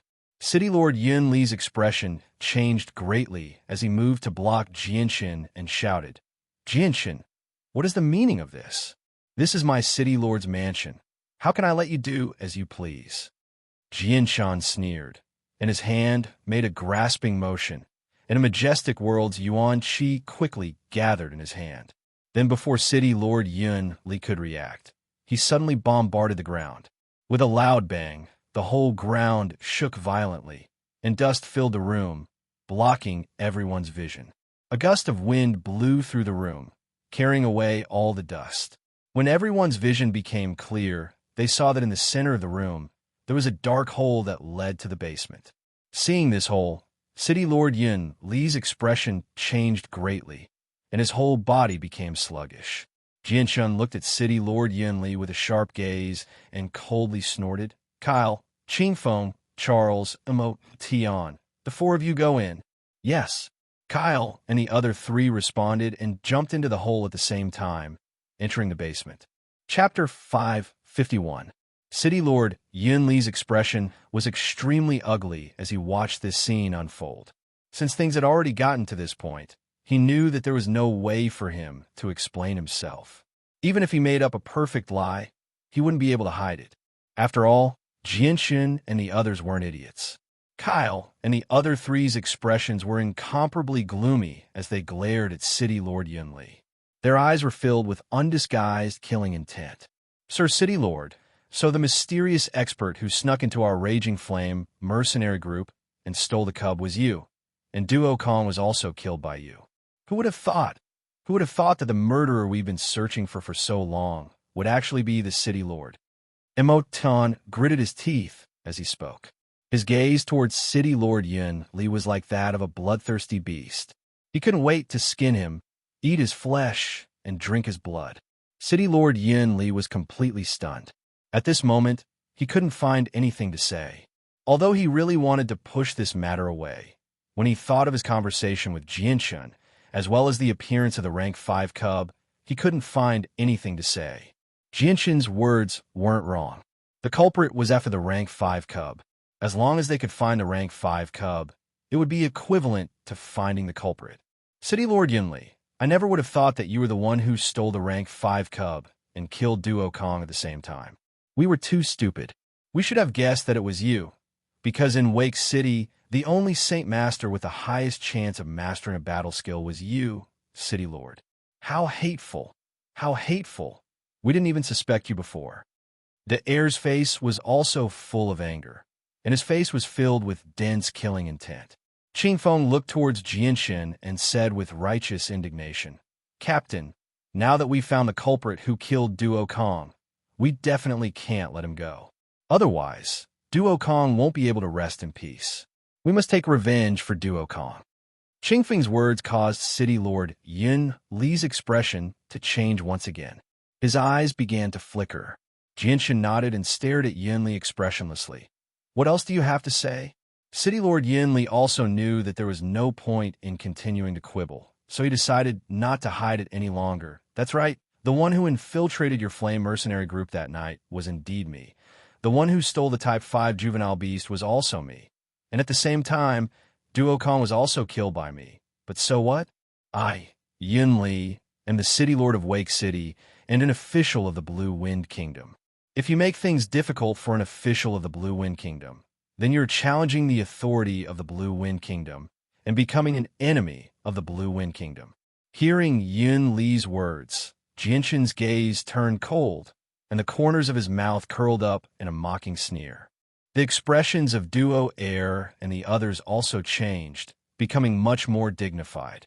In their eyes, the Blue Wind Kingdom was a behemoth that could not be provoked. Yun Li's words made them feel very apprehensive. City Lord Yun Li, you think too highly of the Blue Wind Kingdom. You actually dare to mention the Blue Wind Kingdom in front of me. What a joke.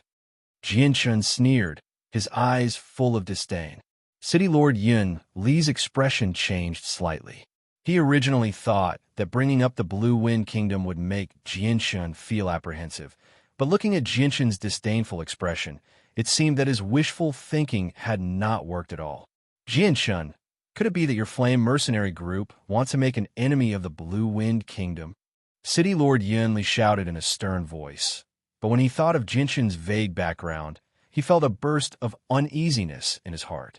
Jinshin's identity was indeed too mysterious in his eyes. At least until now, he knew that Jinshin was the leader of the Flame Mercenary Group. But Jinshin's talent and temperament showed that he could not be a country bumpkin from a small mountain village. The Blue Wind Kingdom, he is not qualified to make an enemy of me, Jinshin. Kyle, tie up the respected city lord and take him away. Jinshin ordered. Yes. Kyle and the others also understood from Jinshin's words that their leader did not put the Blue Wind Kingdom in his eyes. Their courage was immediately boosted, and they responded in unison. At the same time, they stepped forward to try to capture City Lord Yun Li. Let's see who dares. I am the City Lord of the Blue Wind Kingdom, a bureaucrat of the kingdom. Let's see who dares to capture me.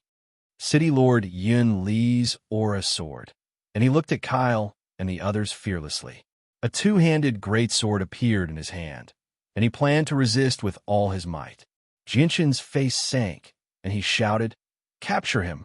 Kyle and the others did not hesitate in the slightest, and they all took out their saint weapons and rushed towards City Lord Yun Li. City Lord Yun Li's eyes flashed with a cold light, but he did not want to meet them head-on. He suddenly waved his great sword, blasting a large hole in the wall behind him. In a flash, he dashed out of the hole and, at the same time, shouted, "Assassins! The Flame Mercenary Group is plotting a rebellion. All soldiers, listen to my order. Quickly come and eliminate the traitors." City Lord Yun Li's voice was very loud.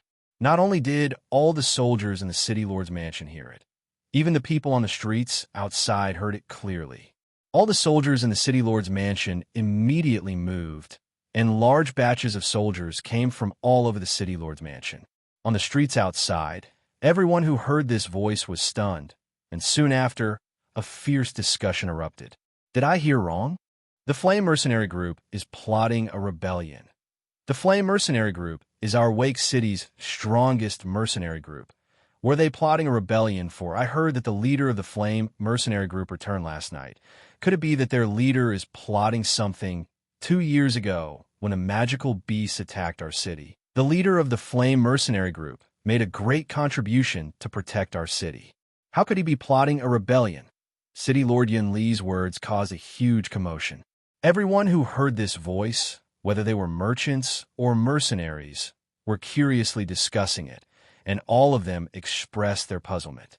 Within the City Lord's mansion, over 300 soldiers had already gathered, surrounding Jinshin's group so tightly that not even a drop of water could pass through.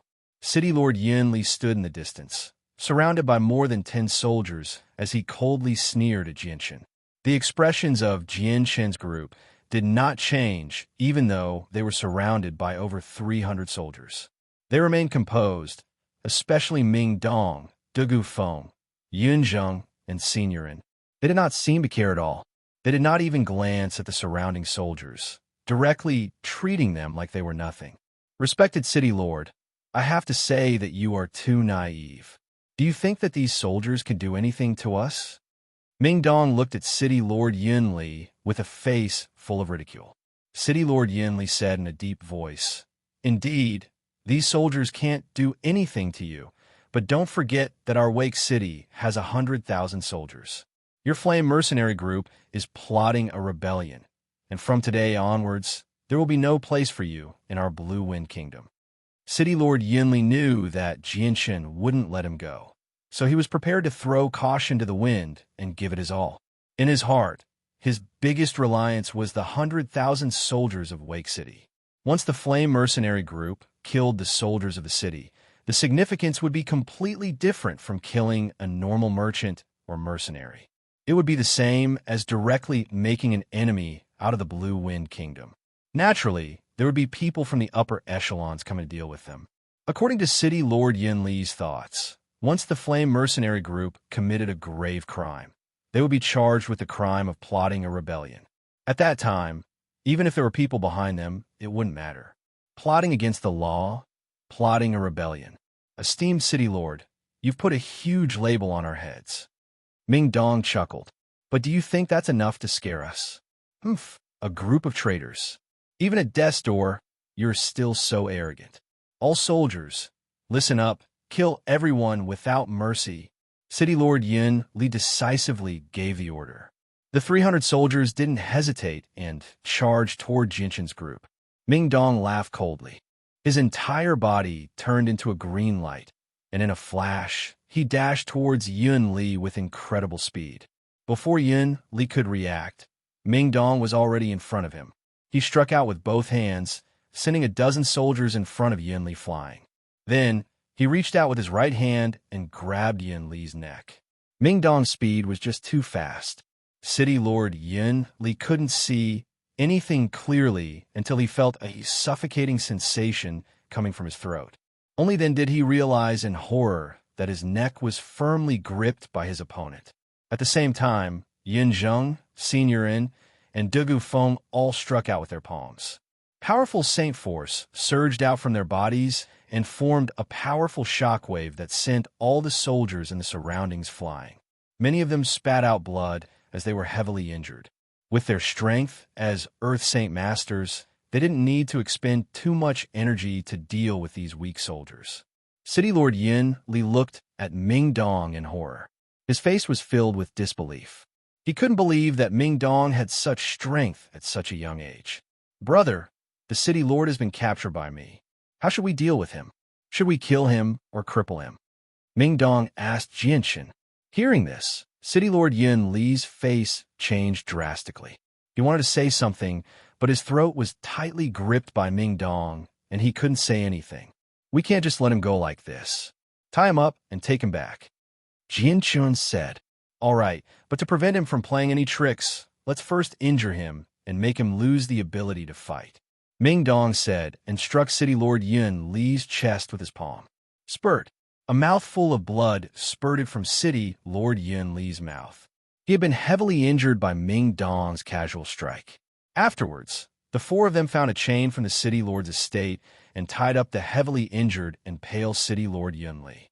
They were taken away from the estate under the gaze of several hundred soldiers. No one dared to stop them. The City Lord has been captured by the traitors of the Flame Mercenaries. Go inform Commander Duo Li. A few soldiers hurried out of the estate to inform Commander Duo Li. Chapter 552. Jianshan and Ming Dong's group of 7 rode their class 3 magical beasts through the streets, heading towards the Kai family at a normal pace. Behind them, Kai Air and the other 3 were dragging the chained-up City Lord Yunli.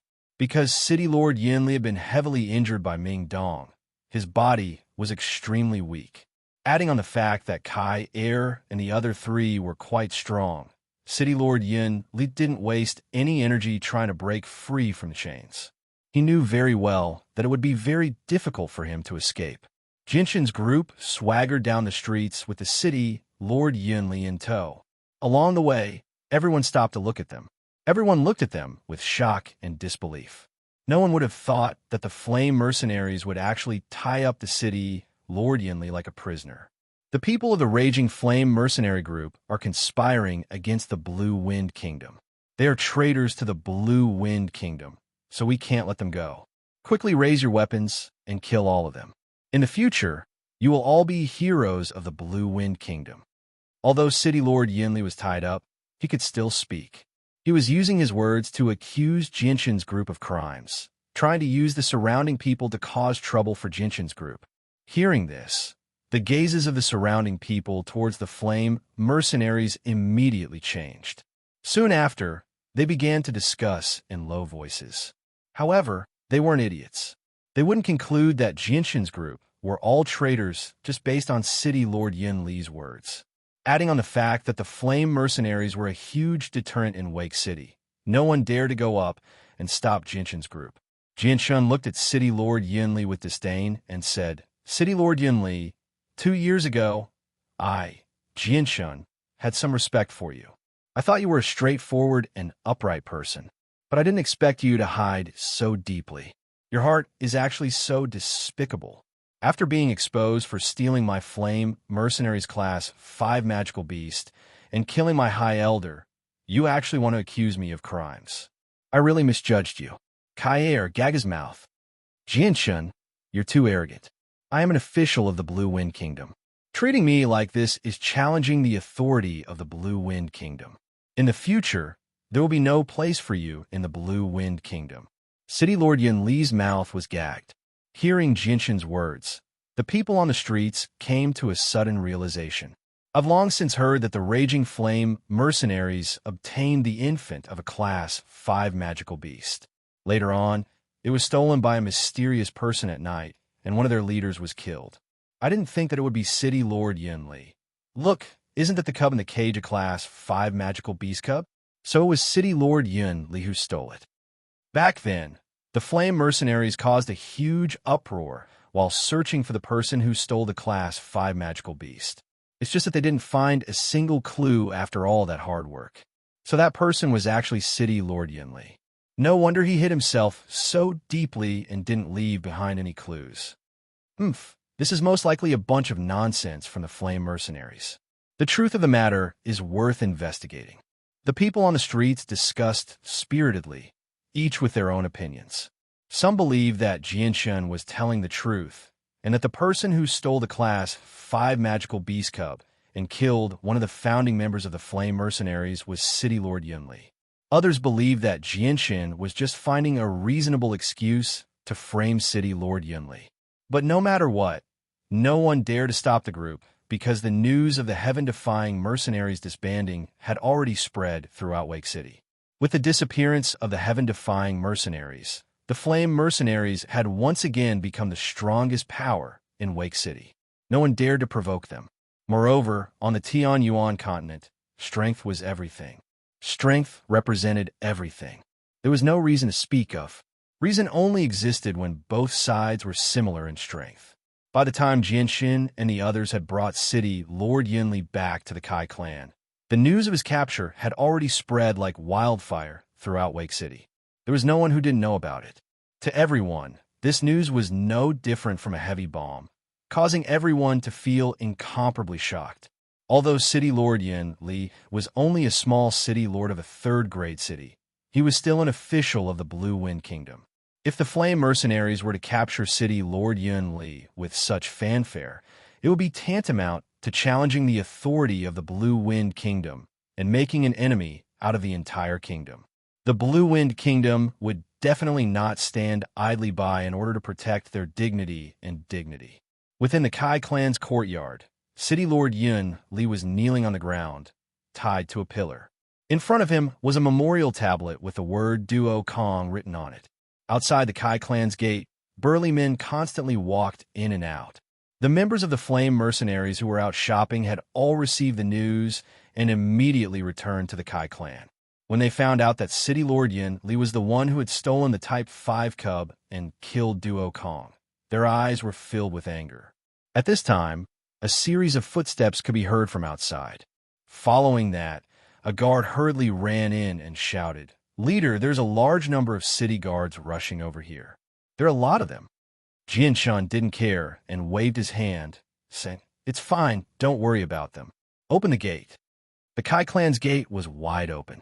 Through the gate, One could clearly see groups of armored soldiers shuttling back and forth. There were at least 1,000 of them. After a while, the sound of footsteps finally quieted down.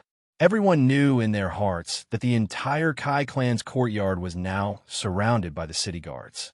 At this time, a general came in with a group of soldiers. It was Commander Duo Li.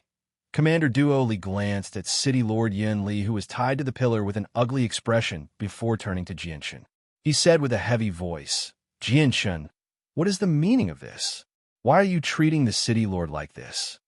Jianshan said emotionlessly, "City Lord Yin Li stole the cub of a Class 5 magical beast that belonged to my flame mercenaries and even killed the founding member of the flame mercenaries, Duo Kong. His crimes are unforgivable." City Lord Yin Li spat out the cotton in his mouth and loudly said in a righteous manner, "Duo Li, don't listen to Jinshan's nonsense. The flame mercenaries have ill intentions and want to rebel.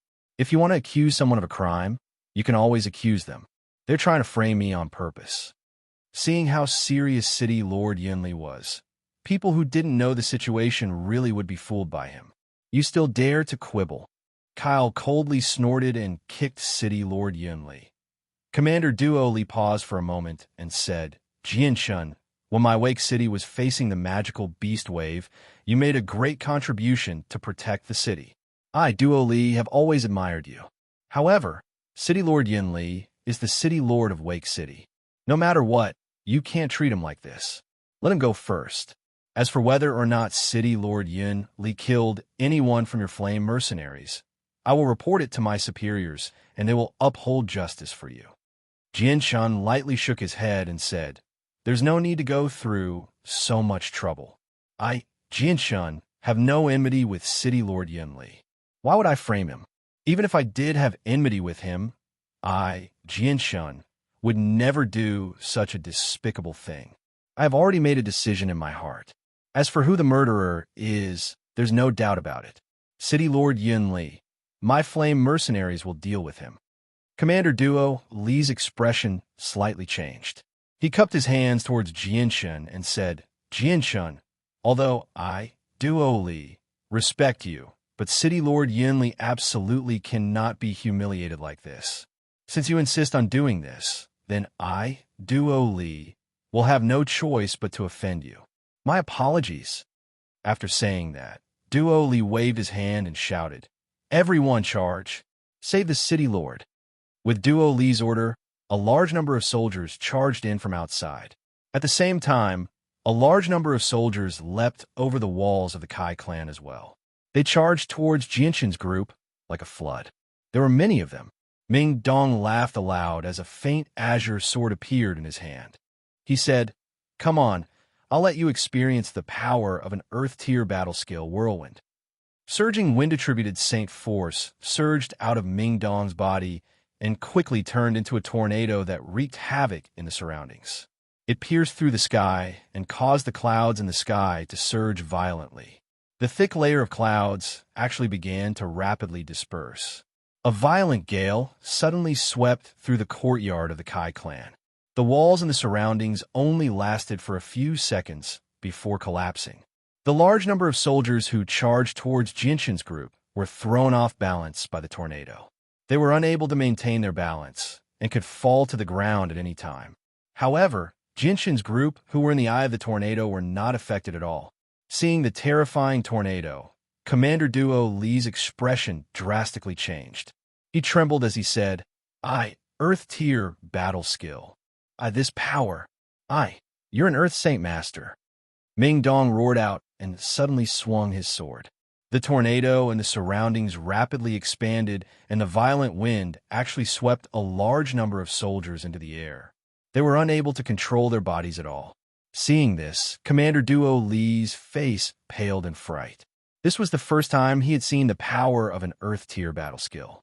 Commander Duo Li used all his strength to stabilize his body as he constantly retreated. At the same time, he loudly ordered, "Everyone retreat! Everyone retreat!" Looking at the dozens of soldiers who had been sucked into the tornado, those soldiers who were moving slowly all stopped without waiting for Commander Duo Li's order. They all retreated back as if they were fleeing for their lives. Their eyes were filled with fear. If they were sucked into the tornado and fell from a height of 100 meters, they would definitely die and their bones would be smashed into pieces. Chapter 553. A gigantic tornado pierced through the heavens and earth, straight into the clouds. It caused the winds and clouds to surge, allowing the millions of people in Wake City to see it. The fierce wind wreaked havoc between the heavens and earth, letting out sounds like the wailing of ghosts and the howling of wolves. It caused the entire Wake City to be covered in a gust of wind, causing the dust on the ground to fly into the air, covering the sky and covering the sun, causing the heavens and earth to appear dim. Once a heaven-tier battle skill was used, the enormous power it created was enough to cause the heavens and earth to change colors. Although an Earth-tier battle skill was much weaker than a Heaven-tier battle skill, when Ming Dong used it with his strength as a 6th-cycle Earth Saint Master, the power it created was still incomparably majestic. Just this scene alone was something that many people in Wake City would never be able to see in their entire lives. The appearance of a gigantic tornado in Wake City shook the entire city. The magnificent scene caused everyone's expression to change. They all revealed expressions of shock and fear. Some people were curious, while others were afraid. Everyone, look, there are a lot of armored soldiers being tossed into the sky by the tornado. Suddenly, a person who saw this exclaimed. His face was filled with shock. Hearing this, the surrounding people all looked over. Indeed, they saw many soldiers being tossed into the sky by the tornado. They were constantly spinning, unable to fall back down. Am I seeing things? They're all Wake City's city guards. What's with this tornado? Why did it suddenly appear? And why is it still there? Battle skill. It must be a battle skill. Heavens, it must be a battle skill, and a high-tier one at that. I've heard that some high-tier battle skills, once used, have a heaven-shaking power. This scene in front of us fits that description perfectly. That's at least an Earth-tier battle skill. It might even be a legendary Heaven-tier battle skill. Since when did our Wake City have such an expert? Isn't that the Kai clan that the Flame Mercenaries have always occupied? I heard that the Flame Mercenaries had just captured the city lord. Right now, their experts must be fighting. I never thought that they would even use a battle skill. It must be very intense. Let's go watch the show. This is something that hasn't been seen in decades. If we miss it today, there won't be a next time. Let's go and take a look. It's very rare to see these experts fight. We can't miss it. The crowd on the street immediately surged, and a large number of mercenaries rushed to the location of the tornado, wanting to be the first to see the show. Inside the Kai family's courtyard, Commander Duo Li and the surrounding soldiers had already retreated far away, each of them looking at the tornado in horror, their faces full of shock. On the other hand, Kyle, Breeze, Charles, and Mo Tan were all astonished by Ming Dong's means. They had a higher opinion of Ming Dong's strength in their hearts, and they looked at Ming Dong with unconcealable admiration. After a while, Commander Duo Li took a deep breath and did his best to calm himself down. He was secretly shocked. I never thought that the captain of the Flame Mercenaries would actually be able to rope in an Earth Saint Master after leaving for 2 years. With an Earth Saint Master overseeing the situation, no one in Wake City will be able to do anything to the Flame Mercenaries. It seems that with my strength, I won't be able to save the city lord. Commander Duo Li hesitated for a moment before loudly saying, Jianshun, we can discuss this properly. I hope that you can show mercy and spare these soldiers. Jianshun looked at Ming Dong and said, Ming Dong, stop. Don't harm these people's lives for now. Ming Dong nodded and slowly dispelled the Earth-tier battle skill. Jianshun used his mind to control the wind element in the surroundings, allowing the soldiers to slowly descend. Although the tornado did not harm the lives of the soldiers under Ming Dong's purposeful control, it still made them dizzy. Commander Duo Li, take your people and leave. It's best if you don't interfere with the city lord's matters. Otherwise, don't blame us for being merciless. Jianshun indifferently said. Commander Duo Li's expression became extremely solemn. After hearing Jianshun's words, he did not say anything else. He cupped his hands at Jianshun and left with his soldiers. He understood that the Flame Mercenaries had an Earth Saint Master expert who also knew an Earth tier battle skill. They were much stronger than normal Earth Saint Masters. With the strength of Wake City, it was impossible for them to do anything to the Flame Mercenaries. Commander Duo Li left with over 1,000 soldiers with ashen faces. After returning to the City Lord's estate, Commander Duo Li immediately went to his resting place. Taking out a pen, he quickly began to write. Finally, he rolled up the note he had written and tied it to the leg of a lightning bird. Then, he directly threw the bird out. After the lightning bird took to the air, it immediately flapped its silver wings and flew off into the distance like a bolt of lightning. In the blink of an eye, it disappeared. The surrounding walls of the Kai family had all collapsed due to the tornado. Large numbers of mercenaries, merchants, and commoners had all gathered around to watch from afar. No one dared to take a step closer to the Kai family. As for the City Lord of Wake City, he was still tied to a pillar and kneeling on the ground. In front of him was Duo Kang's memorial tablet. Look, isn't that City Lord Yunli tied to the pillar? I never thought that the Flame Mercenaries would do such a thing to a City Lord. A mercenary group actually kidnapped a City Lord. This really is a strange story. But this also shows how powerful the Flame Mercenaries are. Even the City Lord's estate can't do anything to them. Aren't the Flame Mercenaries afraid of the Blue Wind Kingdom's revenge? They may be powerful, but they still can't contend with the Blue Wind Kingdom. Maybe the Flame Mercenaries have a powerful backer. They're not afraid of the Blue Wind Kingdom at all. More and more people gathered around the Kai family. More and more people came from all over Wake City to watch the show. But this time, the Kai family and the Flame Mercenaries' reputation became even more resounding in Wake City. Even a City Lord dared to be treated like this. In the Blue Wind Kingdom, this was indeed a very strange story. Kyle, tomorrow's mission to the Magic Beast Mountain Range is temporarily canceled. You guys will be responsible for guarding Yunli.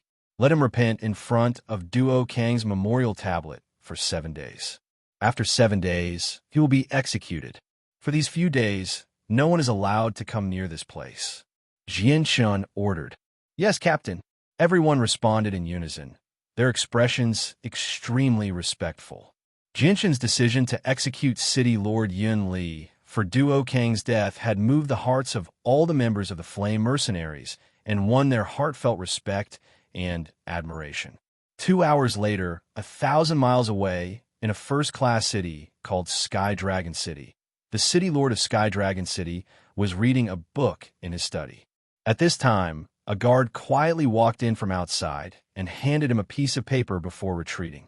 The City Lord of Sky Dragon City opened the paper and began to read. After a moment, his face suddenly sank, and he fiercely slapped the table and stood up. He angrily said, "Absurd, absurd, this is simply absurd." A small mercenary group actually dared to treat a city lord as a prisoner. This is absurd, absolutely absurd.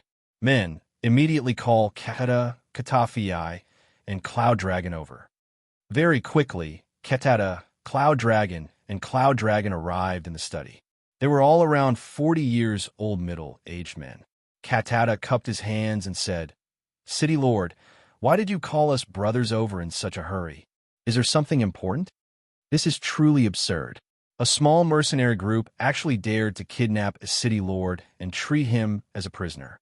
They are simply looking down on the officials of the Blue Wind Kingdom. The three of you lead an army and immediately set off for Wake City." The City Lord of Sky Dragon City said with an ugly expression, "A small mercenary group daring to kidnap a city lord. This was absolutely intolerable." "Yes, City Lord." The three of them answered in unison and then retreated. In the Kai clan's courtyard, Jianshun, Mingdong, and the others had already returned to their rooms to rest. The matters outside were completely left to Kyle and the other members of the Flame Mercenaries. "Jianshun, no matter what, Yunli is still a city lord. Are you really going to kill him? This is the Blue Wind Kingdom, not the Kingdom of Jessen," Taita worriedly said. Although he knew that Jianshun was a Heaven Saint Master, this was still an enemy of the entire Blue Wind Kingdom. In Taita's eyes, the Blue Wind Kingdom was an incomparably large organization. With the strength of his side, there was no way they could contend against it. Jianshun gently smiled and said, Tai Ta, I know what I'm doing. Your worries are completely unnecessary. The Blue Wind Kingdom is nothing to be afraid of. You just need to watch the situation develop. Big black guy, you're too timid. You're far too cowardly. All you need to do is watch from his side. Look at us. None of us are worried at all. So what are you worried about? You've only just come to the Tian Yuan continent. There's still a lot for you to learn, said Ming Dong. Seeing everyone's confident faces, Tai Ta felt a lot more at ease. He said, Oh, all right then. I'll just watch from behind. I won't say anything. The next morning, outside of Wake City, a group of armored soldiers riding on magic beast mounts came running from afar. Commander Dali, who had been waiting at the city gate for a long time, quickly ordered people to clear a path and then personally went up to the other side to negotiate. After a simple negotiation, the group of soldiers that had rushed over from the outside began to move once again. They quickly entered Wake City and headed straight for the Dayer clan. After the time it took to brew a cup of tea, Kyle arrived at the door of Jinshin's room with a serious expression. He said, Captain, people from Sky Dragon City have come. Chapter 554. Yes, Captain. Kyle retreated and then quickly rushed towards the Kai clan's main gate. Looking past the collapsed walls, one could clearly see a large group of soldiers wearing bright armor, riding on their mounts, slowly approaching the Kai clan's main gate. Kyle, Breeze, Emotion, and Charles were already waiting at the main gate. Behind them, several dozen members of the Raging Flame mercenary group were also quietly standing there. Although each of them had a serious expression, they didn't show any signs of worry. Not far away, the disheveled and haggard Yun Li also noticed the Blue Wind Kingdom's reinforcements. His eyes immediately revealed a trace of joy, thinking that he was about to be rescued. Unfortunately, his mouth was already gagged. Otherwise, he would have already started screaming. The 500 soldiers riding on Magic Beast Mount from Sky Dragon City slowly came to a stop in front of the Kai family's courtyard, and the three middle-aged men at the forefront were Katata, and Yun Long, the three experts sent by Sky Dragon City Lord. Seeing Yun Li tied to a pillar and kneeling on the ground, Yun Long's eyes flashed with a trace of anger. He said in a deep voice, This mercenary group is truly savage. They actually dared to treat a city lord like this. This is simply unforgivable. Katata lightly sighed and said, I didn't think that the Raging Flame mercenary group would be the ones who kidnapped the city lord. This matter won't be easy to deal with. Katata immediately looked at Yun Long and said, Brother Yun Long, you shouldn't speak too early. 2 years ago, I had some interactions with the Raging Flame mercenary group's leader, so I have some understanding of him. He definitely isn't as simple as we think. Leave this matter to me, Katata. First, we need to ask what happened here. The Raging Flame mercenary group's leader, Jianshin, isn't a reckless person. He definitely has his reasons for treating Wake City's city lord like this. All right, then I'll leave this matter to you. I hope this mercenary group's leader is as you say. Yin Long said in an indifferent tone. After Katata smiled, he jumped off his magic beast and walked towards the Kai clan's main gate. He smiled at Kyle and the others and said, Everyone, please inform your leader, Jianshun, that I, Katata, have come to visit. There was no trace of anger on Katata's face. Instead, there was a smile on his face, giving off a very amiable feeling. Haha, Katata, I haven't seen you in 2 years, but you haven't changed at all. Just as Kyle and the others were about to agree, a voice came from behind them. They saw Jianshun, dressed in a long white robe, walk out of the room. Behind him were Ming Dong, Dugu Feng, Senior and Yun Zheng, Tai Ta, and Yu Yu. Katata recognized Jianshun at a glance. He cupped his hands and said, Yes, I haven't changed at all. However, Jianshun, you have changed a lot. I almost couldn't recognize you. As he spoke, Katata also studied the people behind Jianshin. Although he couldn't tell what level Jianshin's strength had reached, Ming Dong, Dugu Feng, Senior and Yun Zheng were all at the same level as Katata. As a result, Katata's eyes narrowed when he saw the four of them. Katata couldn't tell what cycle of Earth Saint Master the four of them were, but he could sense that they were all at the same level as him. They were all Earth Saint Masters. This result greatly shocked Katata. 2 years ago, the strength of the flame mercenaries was nothing in his eyes. Aside from Jianshun, there was no one else worth mentioning. He never thought that in 2 years, the flame mercenaries would actually have 4 Earth Saint Masters. How could he not be surprised? Haha, Captain Jianshun, I presume that the 4 brothers behind you are your friends? Katata asked with a chuckle. Jianshun naturally knew that Katata was inquiring about his relationship with the 4 of them. He smiled and said, "They're all members of the Flame Mercenaries." Hearing this, Katata inwardly cursed. Now that the Flame Mercenaries had 4 Earth Saint Masters, they could completely suppress his side. He originally thought that this would be a very easy task, but he never thought that the other side would be so powerful. It wasn't something that they could deal with. Katata's expression didn't change. He smiled and said, "Captain Jianshun, I didn't think that you would develop the Flame Mercenaries to such a scale in just 2 years. It really does surprise me." Jianshun smiled. He didn't want to waste time talking with Katata. He directly said, "Katata, you suddenly came to Wake City. It must be because of the matter with the city lord."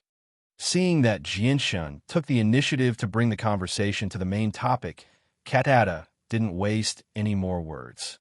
After a moment of silence, he nodded and said, "Your guess is correct.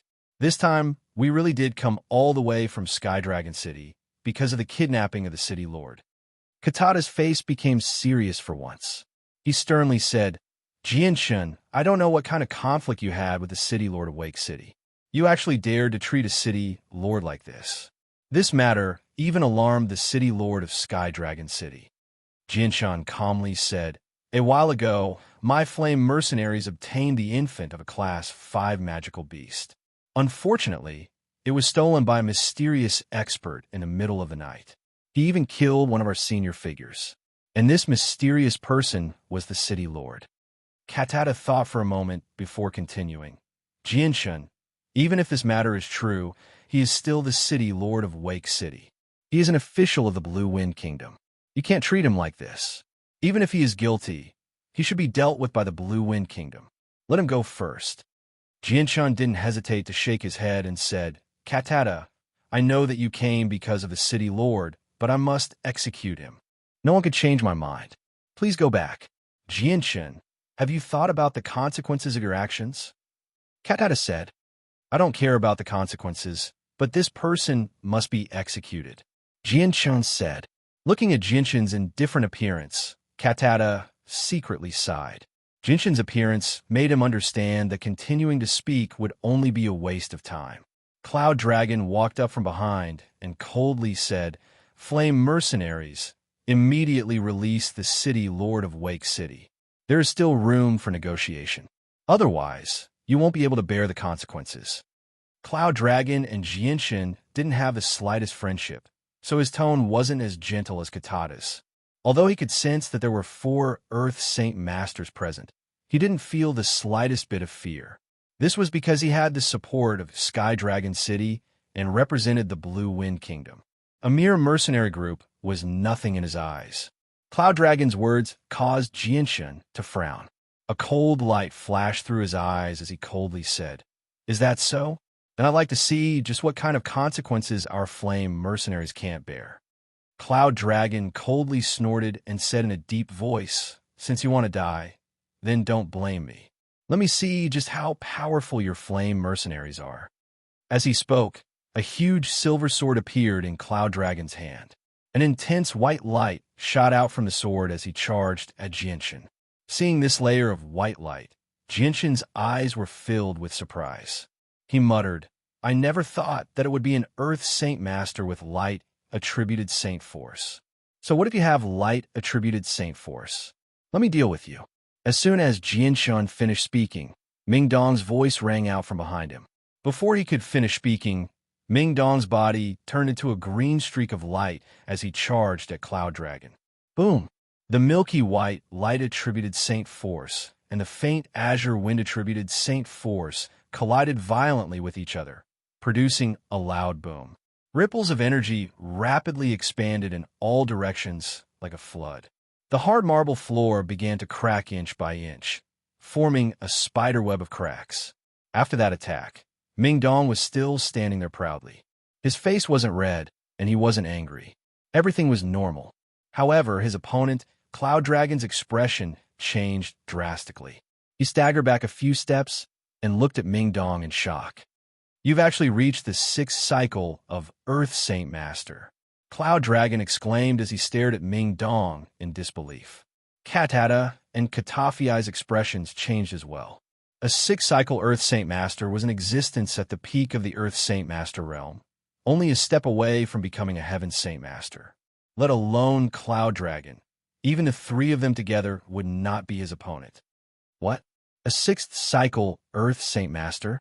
No, impossible. This is impossible. City Lord Yin Li was stunned as well. A 6th cycle Earth Saint Master and a 1st and 2nd cycle Earth Saint Master were 2 completely different concepts.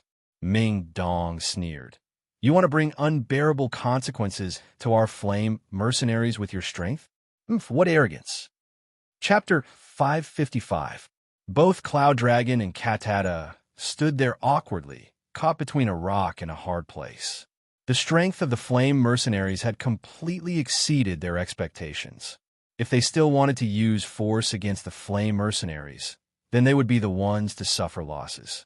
If they were to just retreat like this, then they would appear too cowardly. They really couldn't afford to lose face like this. Jianshun looked at Katata and calmly said, "Katata, you should go back. It's best if you don't interfere with the matter of Yunli City, because the flame mercenaries will not make the slightest concession on this matter." Although his relationship with Katata wasn't that close, they had fought side by side when Wake City was attacked by the magical beast wave 2 years ago. Thus, Jianshun didn't want to make things too difficult for Katata, so his tone was much gentler. Katata lightly sighed and looked at Jianshun with a complicated gaze. "All right, Jianshun, since you insist, then the 3 of us can't do anything about it. We'll take our leave here today." After saying this, Katata pulled the ashen-faced Cloud Dragon and retreated. They mounted their magical beast mounts and led 500 soldiers out of Wake City, heading back to Sky Dragon City. As Katata and the other 2 retreated, Yunli City Lord, who was kneeling on the ground, had a look of despair in his eyes. Katata and the other 2 had led a group of 500 elite soldiers from Sky Dragon City to Wake City to suppress the Inferno Mercenary Group. In the end, they'd been scared off by the Inferno Mercenary Group. The news of them returning without any success spread like wildfire throughout Wake City, causing the entire city to be in an uproar. Soon after, everyone began to re-evaluate the strength of the Inferno Mercenary Group. Katata and the other 2 led the 500 elite soldiers back to Sky Dragon City. Without stopping to rest, they directly rushed to the city lord's manor to meet with him. They recounted everything that had happened in Wake City, emphasizing that the flame mercenaries had 4 Earth Saint Masters, and one of them had already reached the 6th cycle. After hearing this, the city lord's expression became extremely solemn. 4 Earth Saint Masters, and one of them had already reached the peak of the Earth Saint Master realm. With such a lineup, even the city lord had to take it seriously. "I didn't expect an unknown mercenary group to have such strength. Did you 3 manage to find out the background of these people? Which power do they belong to?" Sky Dragon City's city lord asked in a deep voice. He was very concerned about this matter. The 3 of them shook their heads at the same time before Katata continued. "City Lord, the 2 of us have met the captain of the Flame Mercenaries 2 years ago. At that time, he was only a great Saint Master, but the battle prowess he displayed shocked the 2 of us. At that time, Wake City was facing a magical beast wave, and 3 Class 5 magical beasts appeared. These 3 magical beasts were all killed by the captain of the Flame Mercenaries, including the 5th cycle Earth Saint Master Green-Scaled Ape." Katata's words were shocking, causing the Sky Dragon City's city lord to be unable to sit still. He suddenly stood up from his chair and exclaimed with a face full of shock, "What did you say? The captain of the Flame Mercenaries actually killed 3 class, 5 magical beasts as a great Saint Master. Are you sure this is true? You're not lying to me? It's absolutely true. The two of us can bear witness.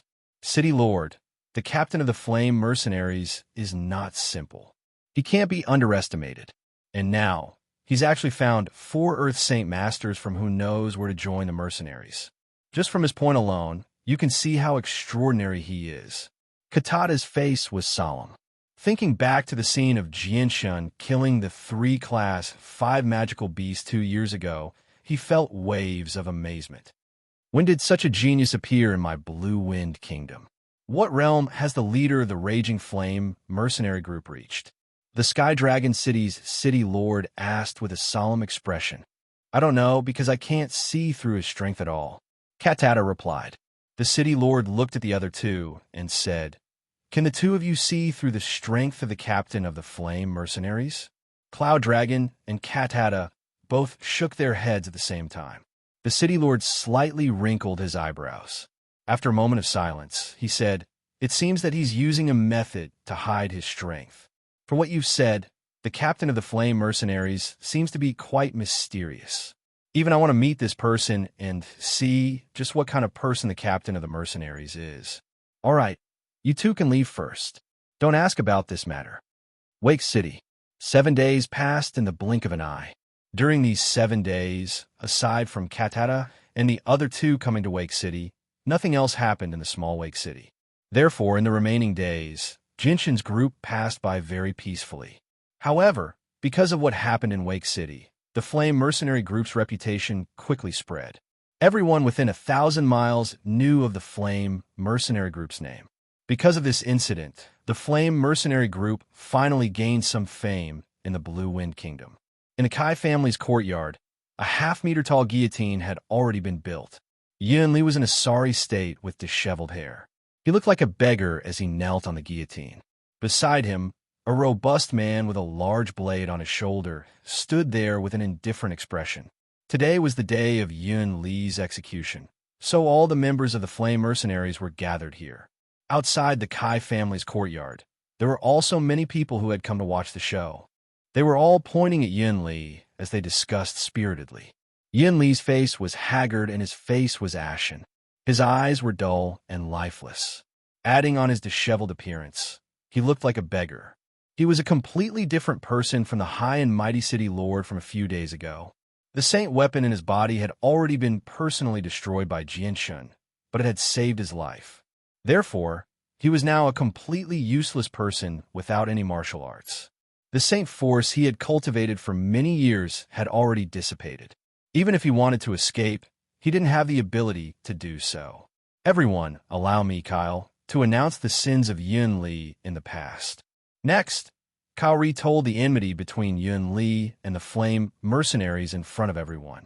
These people had long since investigated the enmity between Yun Li and the Flame Mercenaries, so Kyle's announcement was merely a formality. It didn't draw much of a reaction from the crowd. After announcing Yun Li's crimes, the time had just arrived. Kyle immediately shouted, "The time has come, begin the execution." Following Kyle's command, the robust man wielding the machete suddenly swung it down and beheaded Yun Li under the gazes of thousands of people in Wake City. The blood that spurted out dyed Duo Kang's memorial tablet read, as a tribute to Duo Kang's spirit in heaven. With Yun Li's death, Duo Kang's hatred could be said to have been completely resolved. However, the members of the Flame Mercenaries were all grieving. Not a single one of them was happy. Although they had avenged Duo Kang had left them forever. They would never be able to see him again. City Lord Yun Li's death caused quite a stir in Wake City, but quickly calmed down. Even though Wake City had lost its city lord, the city's operations continued as usual, and there wasn't much of an impact on the city. As for Commander Duo Li, who was in charge of the army, he hadn't appeared in public for the past few days. Ever since Katata and the other two left Wake City, he knew that the Flame Mercenaries were strong enough that even Sky Dragon City feared them. Therefore, he didn't dare to ask about the Flame Mercenaries. The next morning, the several dozen members of the Flame Mercenaries and Kyle's group of 4 followed the mission Jianshin had given them a few days ago to train in the magical Beast Mountain range outside of Wake City. Everyone left the Kai clan, leaving behind only a few servants and a few craftsmen who were busy repairing the walls. In order to prevent any accidents from happening to the members of the Flame Mercenaries in the magical Beast Mountain range, Jianshan had sent Yunzheng and Senior in to secretly protect them. If any of them were to meet with any danger, they would be able to save them. After all, these people were absolutely loyal to the Flame Mercenaries. Jianshan didn't want them to suffer any heavy losses in the magical Beast Mountain range.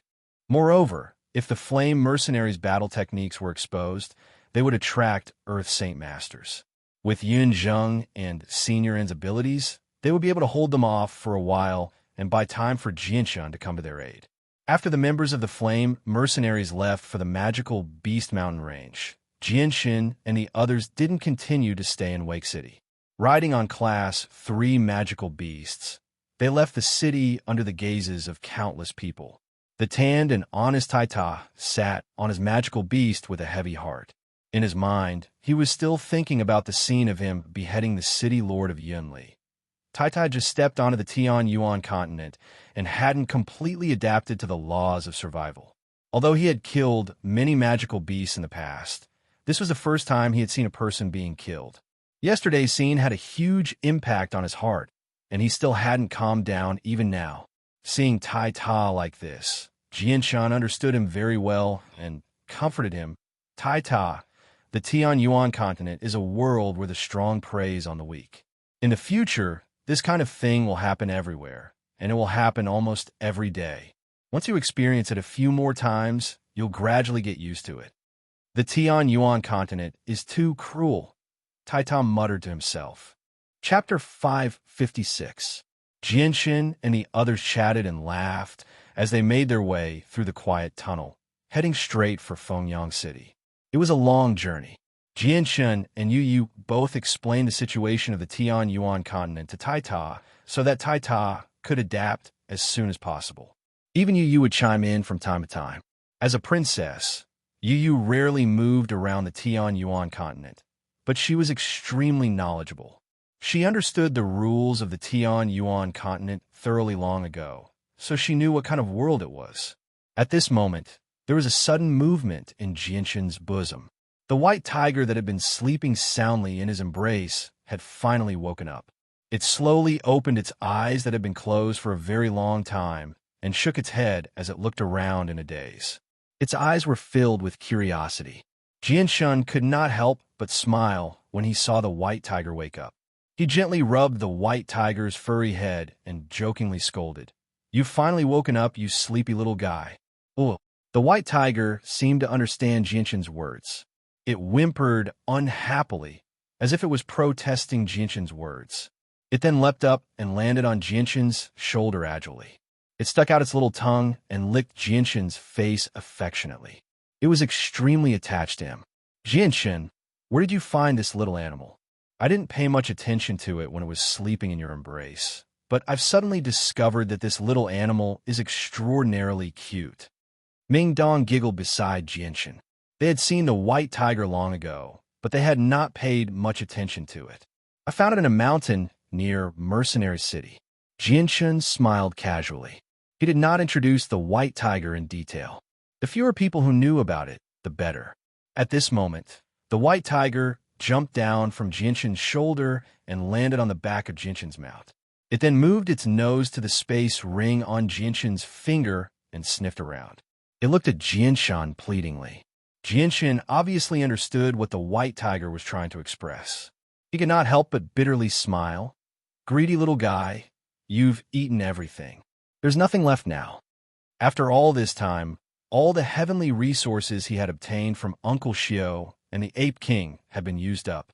There was not a single heavenly resource in Jianshan's space ring left. The white tiger was very intelligent. It seemed to be able to understand Jianshan's words. The bright light in its eyes immediately dimmed as it drooped its head and seemed to be in low spirits. Jianshan could only bitterly smile when he saw the white tiger like that. He hugged the white tiger intimately and comforted it.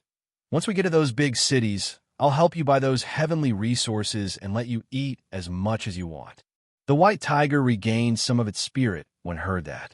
It stared at Jianshun with its sparkling eyes and whimpered a few times, as if telling Jianshun to keep his word. However, Jianshun's words gave everyone quite a fright. What? Did I hear wrong? Jianshun, what did you just say? You're buying heavenly resources for this little thing to eat? Heavens, don't tell me this is real. Ming Dong stared at Jianshun in an exaggerated manner. His face was filled with disbelief. Jianshun nodded with a smile. This little thing likes to eat heavenly resources far too much. It's eaten quite a lot of them over the past few days. No way, Jianshun. Why? You're actually using those expensive heavenly resources to feed this little animal. Oh, heavens, even if you have a lot of money, there's no need to waste it like that. Ming Dong held his head in pain. He felt pained at how wasteful Jianshun was. Jianshun only smiled when he saw Ming Dong's expression. He didn't explain anything. However, the white tiger seemed to understand that Ming Dong was speaking ill of it. It immediately jumped onto Jianshun's head and raised its cute, snow-white head high up. It looked down at Ming Dong and whimpered in dissatisfaction, like a king looking down on his subject. Why? You little thing, you're actually looking down on me? Ming Dong was so angry that he almost vomited blood. A little beast that wasn't even half a meter long actually dared to treat him like this? A trace of surprise flashed through the silent Dugu Feng's eyes when he saw the white tiger like this. He sighed in amazement. What high intelligence! This little tiger is not simple. Yu was also amused by the white tiger's attitude. She revealed an enchanting smile and looked at the white tiger with unconcealable fondness. She cheerfully said, "What a cute little animal. It seems like it can understand what we're saying. Jianshun, give me a hug."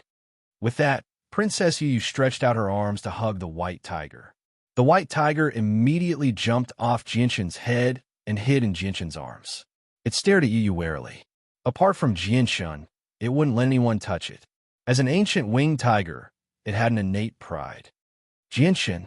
Yu looked at Jianshun as if asking for help. Women innately liked cute little animals. Not only was the white tiger cute, but it was also intelligent. Yu fell deeply in love with it without any resistance. Jianshun bitterly smiled. I really can't do anything about that. I don't dare force the white tiger to do something it doesn't want to do. AI, then forget it. Since you won't let me hug it, I'll just look at it like this. Princess Yu's face was filled with disappointment. Roar. Suddenly, a huge beast roar came from the distance. A pitch-black, fat black bear was rapidly approaching Jianshun's group. Everyone's attention was attracted by the black bear in front of them. Dugu Feng expressionlessly said, "That's a rank 4 magical beast. I'll go deal with it." Dugu Feng hadn't finished speaking when the white tiger lying in Jianshun's arms let out an excited cry. Then its body turned into a white light and rushed towards the black bear with lightning speed. Jianshun didn't stop the white tiger. He lightly smiled and said, "Let the white tiger deal with that rank 4 magical beast." Now that the white tiger's strength had reached rank 4, Jianshun wanted to see how powerful the white tiger was. The white tiger's original form was the ancient winged tiger, so Jianshun wasn't worried about the white tiger's safety at all. Ming Dong stared dumbfoundedly at the white tiger in the distance and involuntarily cried out, "Heavens, it's so fast. It's actually almost catching up to me. Jianshun, just where did this little animal come from?" Ming Dong's expression was extremely shocked. He was greatly shocked by the white tiger's sudden speed. Dugu Feng and Yu also stared at the white tiger in shock. Their faces were filled with disbelief. Don't underestimate the white tiger. Although the white tiger's body is very small, it already possesses the strength of a rank 4 magical beast. As for its origins, I can't tell you that. Jianshun gently smiled, but his gaze was firmly fixed on the white tiger in front of him. The white tiger rapidly approached the black bear. Although its body was very small, its running speed was extremely fast. From afar, it looked like a silver-white streak of light flitting across the ground. It was very difficult to see its body clearly. When the black bear saw the little thing charging towards it, it seemed to feel that its dignity had been challenged. It couldn't help but go berserk. It opened its bloody mouth and let out a furious roar at the white tiger. Then, it suddenly sped up and aggressively charged towards the white tiger, vowing to turn it into delicious food in its mouth. At this moment, the wings on the white tiger's back suddenly spread open. With a light tremble, a silver-white wind blade shot out from the wings, flying towards the black bear with lightning speed. The wind blade was so fast that the black bear couldn't react in time. In the end, it passed through the black bear's head and directly cut its body in half. Then, without slowing down in the slightest, it continued to fly into the distance after passing through the black bear's body. It cut through all the weeds in its path and disappeared from everyone's sight. The black bear's body was cut in half. It didn't even have time to let out a blood-curdling scream before it died. The white tiger stopped in front of the black bear's corpse. It raised its head to look at the bear's corpse that was as tall as a small hill.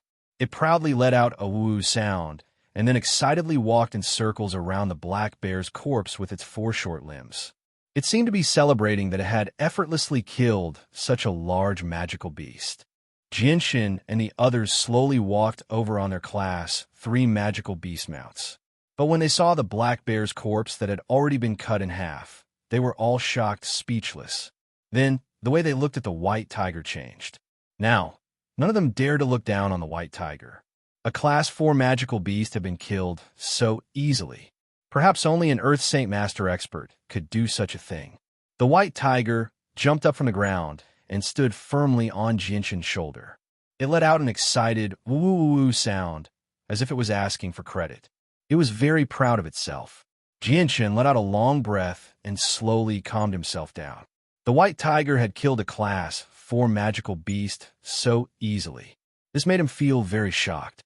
This was because the white tiger had never fought before. Although it had relied on heavenly treasures to reach the strength of a Class 4 magical beast, it was still in its infancy and hadn't truly matured. Chapter 557. The strength displayed by the white tiger shocked Jinshin and everyone else. Ming Dong, Dugu Feng, and Yu all looked at the white tiger with strange gazes.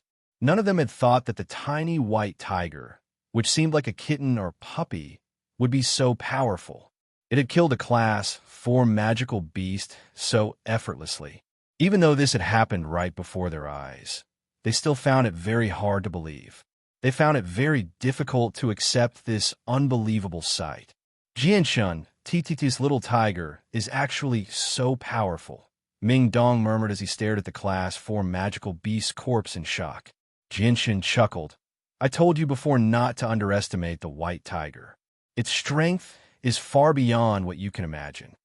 Princess Yu's eyes shone as she stared at the little white tiger. Not only did she not feel the slightest bit of fear, she instead liked it even more. She said, I never thought that it would be so powerful. If I hadn't seen it with my own eyes, I wouldn't have believed that such a cute little animal could kill a 4th-rank magical beast so easily. Jianshan, what's its name, and what does it usually eat? Jianshan hugged the white tiger from his shoulder and gently stroked its head. The white tiger did not resist Jianshan at all.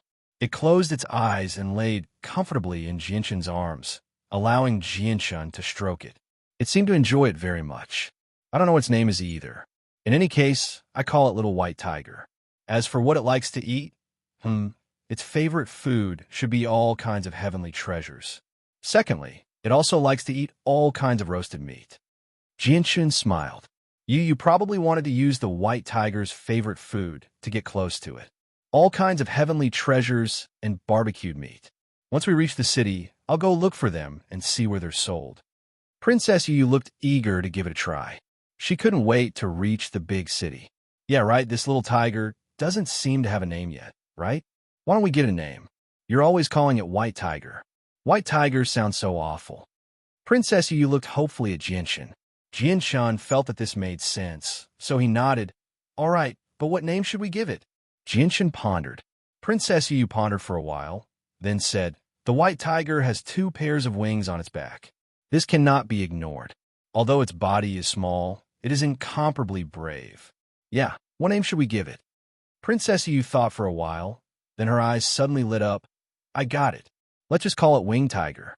This name is not only awe-inspiring, but also very suitable for the White Tiger's ability. It can easily kill a rank 4 magical beast. It's enough to deserve the name God Tiger. Jianchen couldn't help but jump in fright when he heard this. He didn't expect that the name Yu casually guessed would actually be Winged Tiger. Wasn't this the name of the White Tiger? Although there were very few people who knew about the deeds of the Winged Tiger, it didn't mean that there weren't any. Once the news of the Winged Tiger reached the ears of those peerless powerhouses who knew about it, it might cause some trouble. No, this definitely won't do. This name doesn't sound good. Change it. Jianchen promptly waved his hand to reject Princess Yu's suggestion. No matter what, the name Winged Tiger absolutely couldn't be used. Jianchen was currently doing his best to conceal the identity of the White Tiger. He was afraid that the news of the Winged Tiger would reach the ears of the Jinlijian family in the traversing mountain range, which would bring about a fatal disaster for the White Tiger. Although this was just a name that Yu casually came up with, it wasn't an ordinary name. It couldn't be casually named. I think this name sounds good. Why can't it? Princess Yu didn't understand why Jianchen had such a big reaction. She really didn't understand. Wasn't it just a name? Was there a need to be so nervous? This name doesn't sound good. Let me come up with it. Let's just call it Little White from now on. Jianchen said. Princess Yu didn't know whether to laugh or cry as she looked at Jianchen. Little White, this name is too simple. It doesn't reflect the bravery of the White Tiger at all. It doesn't sound good at all. I think it's pretty good. The White Tiger has snow-white fur and is so small. The name Little White suits it very well. With that, Jianchen looked at the White Tiger in his arms and said, I'll call you Little White from now on. You like this name, right? Woo-woo. The White Tiger happily nodded. Its short limbs kicked around in Jianchen's arms, as if it liked this name very much. Jianchen looked at Yu with a bit of pride and said, Look, even the White Tiger likes this name very much. The long journey was long and quiet, and the road was desolate and uninhabited. It took a long time to occasionally encounter a group of merchants or mercenaries passing by. Jianchen's group of 5 rode on their 3rd-rank magical beast mounts at an unhurried pace, chatting and laughing as they hurried towards Fengyang City. Although Yunzheng and Senior were missing from the group, this didn't affect Jianchen's group in the slightest. Jianchen had left the Raging Flame mercenary group alone in the magical Beast Mountain range outside of Wake City to train. He had to send Yunzheng and Senior in to secretly protect them. Otherwise, Jianchen wouldn't be able to rest assured of their safety. This was because not only did the Raging Flame mercenary group have man-tier battle skills and earth-tier battle skills, but Jianchen had also left the cub of the Golden Tiger King to Duo and the others to raise. In the past, it was precisely because of the Golden Tiger King's cub that the Raging Flame mercenary group had been destroyed. A few days ago, Jianchen had been conflicted about how to deal with the cub for a long time. He had originally wanted to kill it to vent his anger, but when he thought about how the Golden Tiger King's cub was still young, it was like a child that hadn't grown up and didn't understand anything. So Jianchen couldn't bear to kill the cub just like that. Moreover, what happened in the past was all because of their greed. If they hadn't had their eyes on the Golden Tiger King's cub, then they definitely wouldn't have provoked the Golden Tiger King and ended up in such a miserable state. There was also the Raging Flame mercenary group's senior member, Duo Kong, who had also died because of the Golden Tiger King's cub. It could be said that the Raging Flame mercenary group had already shed a lot of blood for this cub. If he just killed it like that, then wouldn't the Raging Flame mercenary group's blood have been shed for nothing? Thus, after considering all of the above circumstances, Jianchen decided to leave the Golden Tiger King's cub in the care of Kyle and the others. It could also be considered as an explanation to the group, proving that the blood they had shed for this cub wasn't in vain. Phoenix City was nearly 3,000 kilometers away from Wake City. With Jianchen and the others' slow speed, it took them an entire day to finally reach Phoenix City at noon on the 2nd day. Phoenix City was a 2nd-tier city. No matter if it was in terms of prosperity or scale, it was much larger than Wake City. As they approached Phoenix City, the number of people on the official road gradually increased. As far as the eye could see, groups of mercenaries and merchants could be seen hurrying along the official road. At the entrance of Phoenix City, There were dozens of soldiers standing guard on both sides. Any merchant entering the city had to hand over some money to bribe the soldiers. Only then would they be able to enter the city smoothly. Otherwise, all of their goods would be stopped and inspected. Jinshin's group of 5 rode on Class 3 magical beast mounts and blended into the crowd as they slowly approached Phoenix City. Phoenix City wasn't Wake City. Although Class 3 magical beast mounts were rare in Phoenix City, it wasn't as if they didn't exist. Some of the stronger mercenaries would ride Class 3 magical beast mounts, so Jinshin's group didn't attract too much attention. The soldiers guarding the city were a group of people who bullied the weak and feared the strong. People who could ride Class 3 magical beast mounts weren't simple people. They didn't dare to casually provoke them. So Jinshin's group smoothly entered the city without the slightest obstruction. After entering the city, Jinshin's eyes were filled with nostalgia as he looked at the scenery of Phoenix City. Scenes that had once occurred in Phoenix City continuously appeared in his mind like a cartoon. Even though more than 2 years had passed, Jinshin's memories were still extremely clear. Once, when he auctioned off the corpses of 2 Class 5 magical beasts, he had caused quite a stir in Fengyang City. Afterwards, for the sake of obtaining Class 5 magical beast cores, those greedy clans had even engaged in an intense battle with him. Although he had finally managed to escape after expending a tremendous amount of effort, he had never expected that after leaving the city, an Earth Saint Master would follow him and force him to the edge of a cliff. Jinshin's group found a decent inn to stay in and then gathered everyone in the room. He said, "Dugu Feng, in the center of Phoenix City, there is a heavenly phoenix auction house. Take these 2 Class 5 magical beast cores to the heavenly phoenix auction house. Remember not to reveal your strength. As for the specifics, I'm sure you know. Jinshin, you don't lack money. Why are you auctioning off these 2 Class 5 magical beast cores?" Ming Dong asked with a puzzled expression. Even Dugu Feng and Princess you were puzzled by Jinshin's actions. Jinshin smiled mysteriously and said, "I naturally have my reasons for doing this. Don't ask now. You'll know when the time comes." "Okay, I know what to do."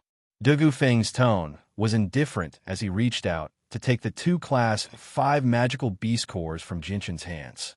"Also, don't let the people of the Heavenly Phoenix Auction House find out our identities. I believe that with your ability, it won't be difficult for you to do this." Jinshin added. Dugu Feng nodded, understood. Afterwards, Dugu Feng took the 2 Class 5 magical beast cores and left the inn. Chapter 558. Jinshin and the others came downstairs and casually ordered some delicacies before sitting down at a square table to eat. Although the small white tiger had no more treasures to eat, it still liked these delicacies very much. It was currently crouching beside Jinshin and wolfing down a large plate of roasted meat, causing the surrounding diners to look at it in surprise. "Little White, come and eat this. It's very delicious," Princess Yu said sweetly as she placed a large piece of roasted meat in front of Little White Tiger. Her beautiful eyes, which shone like limpid autumn water, stared at Little White Tiger without blinking. She did not conceal her deep fondness for it. However, the white tiger did not even raise its head. It continued to bury its head and eat the roasted meat on its plate with relish. The way it wolfed down its food was like a goose that had not eaten for several days. Seeing the white tiger ignore her, Princess Yu sighed gloomily. She propped up her chin with her left hand and gently stared at the white tiger wolfing down its food. Her brows were filled with worry. "Jinshin, just what method did you use to capture Little White's heart? Why is it so attached to you, while it ignores me? Just what method can I use to make Little White accept me?" Princess Yu looked at Jinshin and humbly asked for advice. Jinshin shook his head with a wry smile. "I really don't know. However, since you like Little White so much, I think Little White will slowly accept you as time goes on." At this moment, the white tiger had finished its meal. It looked at Jinshin pleadingly with a pitiful expression. It clearly had not eaten enough. Jinshin chuckled and gently rubbed the white tiger's head. He said, "Waiter, give me another plate of spiced roasted meat. I want a large plate." "Okay." The waiter responded enthusiastically and quickly brought a large plate of roasted meat in front of the white tiger. The rich aroma was clearly irresistible to the white tiger. The white tiger immediately began wolfing down the food. "Waiter, quickly prepare the best private room. Our Hyman clan's second young master wants to treat the Yun clan's third young miss to a meal." Suddenly, a deep and resonant voice came from the entrance. A middle-aged man who looked like a guard walked in and loudly shouted with an incomparably arrogant expression, "Yes, yes, yes. We'll prepare it immediately." The Hyman clan and the Yun clan were both famous large clans in Fengyang City. The waiter did not dare to delay and immediately went to prepare the best private room. After the waiter left, the guard also turned around and said to the door with a charming smile, "Second young master, third young miss, this way please." Following his words, a young man in his 20s walked in with an arrogant expression. The young man wore a white robe and had a sunny and handsome appearance. His gaze inadvertently swept across the restaurant with an arrogant expression. Beside the young man, there was a woman in a pink dress. The woman was gentle and quiet. She was not very old and looked to be just over 18 years old. She was very beautiful, and the skin on her face was as white as mutton fat. Her black and bright eyes flashed with a trace of undetectable intelligence from time to time. "Yin Lian, let's go upstairs," the handsome young man in front said to the woman in the red dress in a gentle voice. He looked at the woman in the red dress with undisguised admiration. The woman in the red dress softly replied with an "N" and quietly followed the young man upstairs. However, in her big black and bright eyes, there was a trace of annoyance and helplessness that no one noticed. Just as the woman in the red dress passed by Jinshin's table, she suddenly noticed the white tiger that was lying on the table and wolfing down the roasted meat. Her eyes couldn't help but light up, and she subconsciously exclaimed, "What a cute little animal." The woman in the red dress exclamation alarmed the handsome young man in front. The young man immediately turned around and stared at the white tiger. He smiled and said, "This little animal is indeed very cute. Yin Lian, it just so happens that your birthday is in 3 days. Why don't I give this cute little animal to you as a birthday present? Do you like it?" The young man's expression was arrogant. He didn't even look at Jinshin and the others. His words had already made the white tiger that belonged to Jinshin his personal property. He didn't even have the intention to negotiate with the owner. In his eyes, those who sat on the first floor that provided food for the masses were people with no status. As long as someone with some status came to eat in an inn, they would choose a luxurious private room without exception. With a status, it couldn't be easier to take away a small animal from the hands of these people. Casually throwing out a few purple coins was enough to make them overjoyed and grateful for a long time. The young man's words made Jinshin and the others frown. "Little White is clearly ours. We didn't agree to it. Why should we give it to you?" The honest Tai Ta said angrily. Even Tai Ta could not stand the young man's arrogance anymore. The young man's face suddenly sank when he heard Tai Ta's words. His gaze sharpened at that moment. He stared at Tai Ta with a fake smile and said, "It's your fortune that I've taken a fancy to this little animal. Moreover, I have plenty of money. Are you afraid that I can't afford it? How much are you selling this animal for? Just name a price." As he spoke, the young man quickly glanced past Jinshin and the others.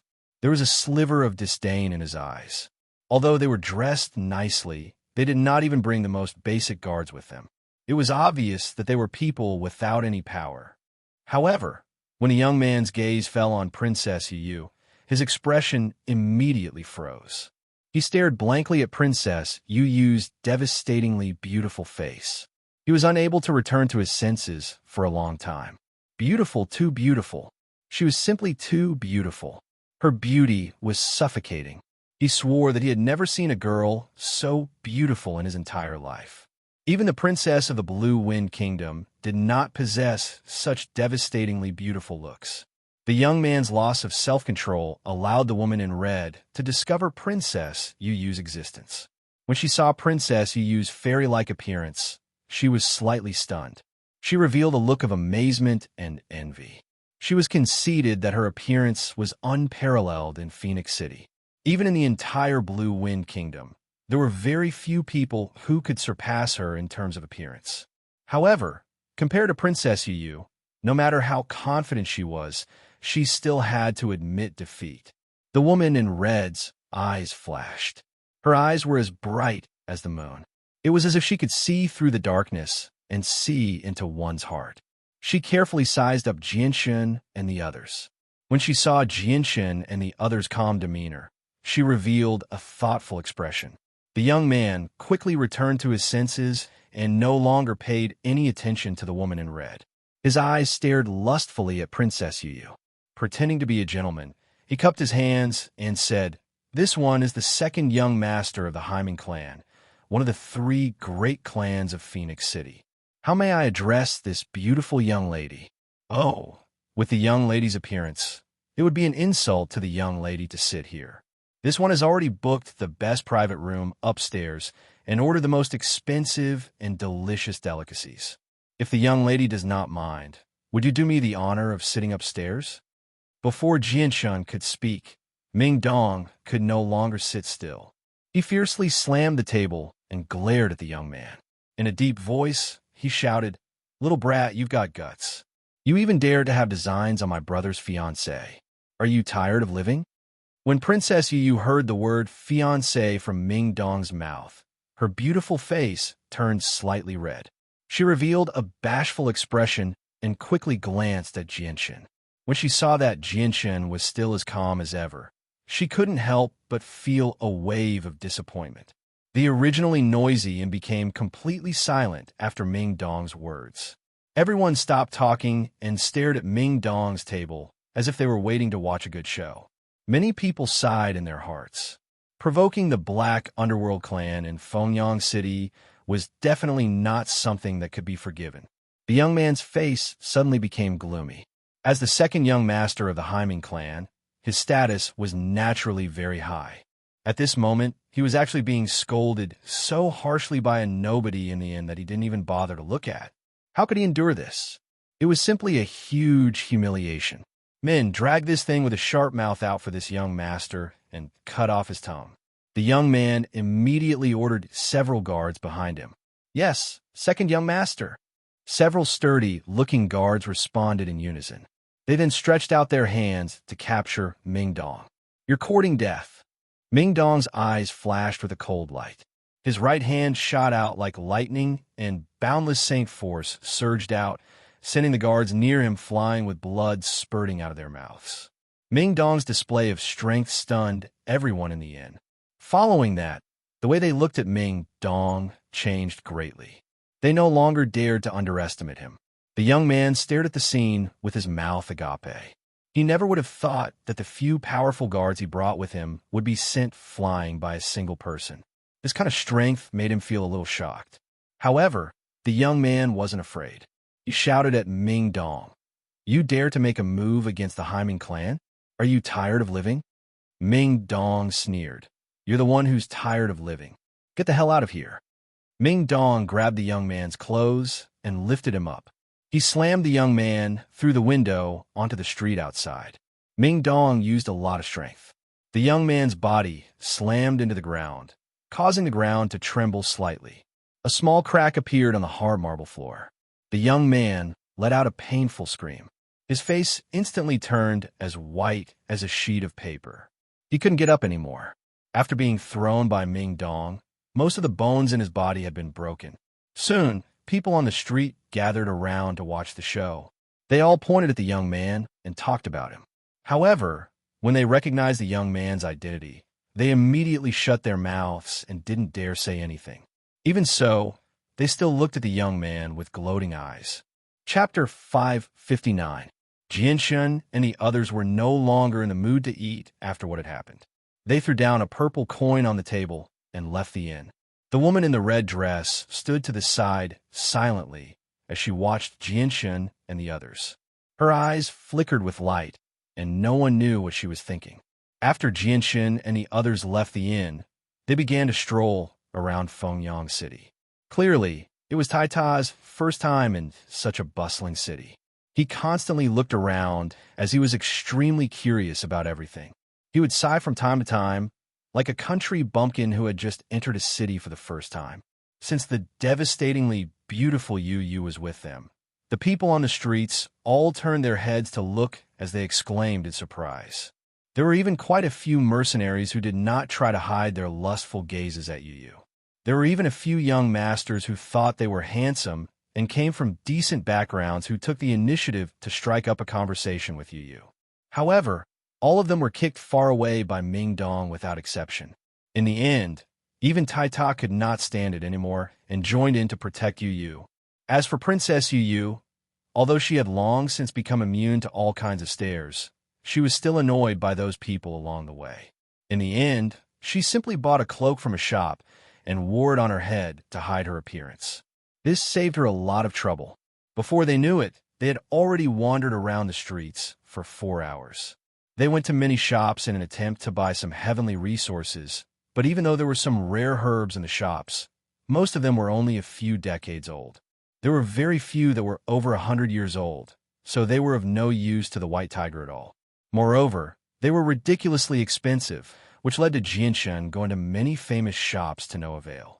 "Let's go to the free market and have a look," Jianshan suggested before heading there with the white tiger in his arms. Jianshan glanced behind him and frowned slightly. He revealed a trace of impatience and said, "Jianshan, aren't you going to clean up those annoying flies behind us? Don't worry about them. If they want to follow us, then let them," Jianshan said indifferently without even looking behind him. At this moment, the sound of gongs and drums came from the front. A group of people in red robes walked over from the center of the city, shouting as they walked. It looked like someone was getting married and was holding a joyous occasion. However, the content of their shouts stunned everyone on the street. "Good news! Good news! Our Heavenly Phoenix auction house will be auctioning off 2 Class 5 magic cores in 7 days." The person at the front of the group held a loudspeaker made of gold and shouted loudly, amplifying his voice by 10 times, spreading it in all directions. "What? The Heavenly Phoenix auction house has rank 5 magic cores for auction? Is this true? Heavens, there's actually a 5th rank magic nucleus being auctioned, and there's even 2 of them at once. Did I hear wrongly? The Heavenly Phoenix auction house is auctioning Class 5 monster cores. Quickly go back and inform the Patriarch." Everyone was shocked. Class 5 monster cores usually only appeared in first-grade cities. Moreover, they were extremely rare. However, the Heavenly Phoenix auction house, which was only a second-grade city, actually managed to obtain 2 Class 5 monster cores. How could they not be shocked? Moreover, it wasn't just 1 but 2. This news was extremely sensational. After hearing the news, everyone's reactions were different. Some of the mercenaries and merchants were whispering to each other, while those with powerful backgrounds all returned to their families and reported this news as quickly as possible. Hearing this news, Jianshan revealed a trace of a smile on his face. He muttered to himself, "I didn't expect the Heavenly Phoenix auction house to act so quickly. It seems that Phoenix City will be lively for a while. 2 Class 5 monster cores should be able to attract all those people."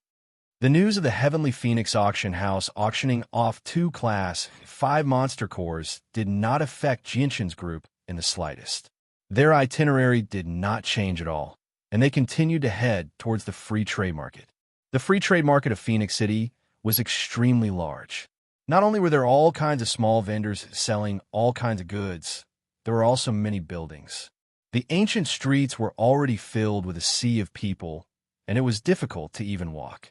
Jinshin's group shuttled through the crowd and entered the various shops selling medicinal ingredients and natural treasures in an attempt to find 1,000-year-old natural treasures.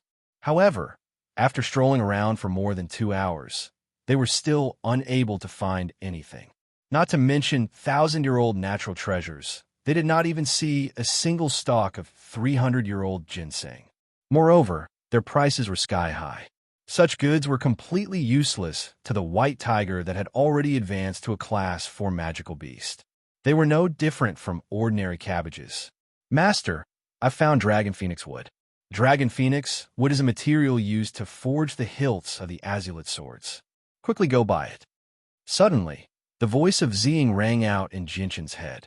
Hearing this, Jianshan was slightly stunned before his face lit up with joy.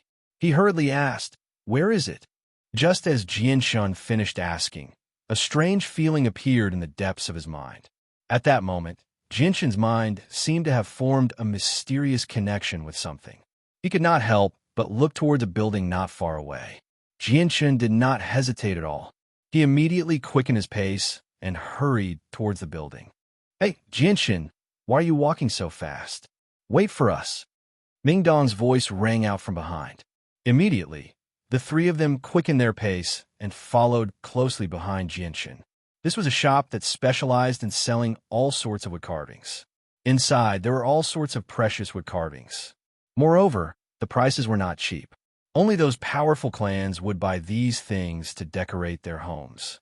As soon as they entered the shop, a young waiter came up to them with a face full of enthusiasm. "Young masters, we have the most exquisite wood carvings in Fengyang City. They were personally carved by the most famous carving master, Master Mu Che Xian. His craftsmanship is one of the best in Fengyang City. I guarantee that you'll be satisfied with them. What kind of good are you looking for?"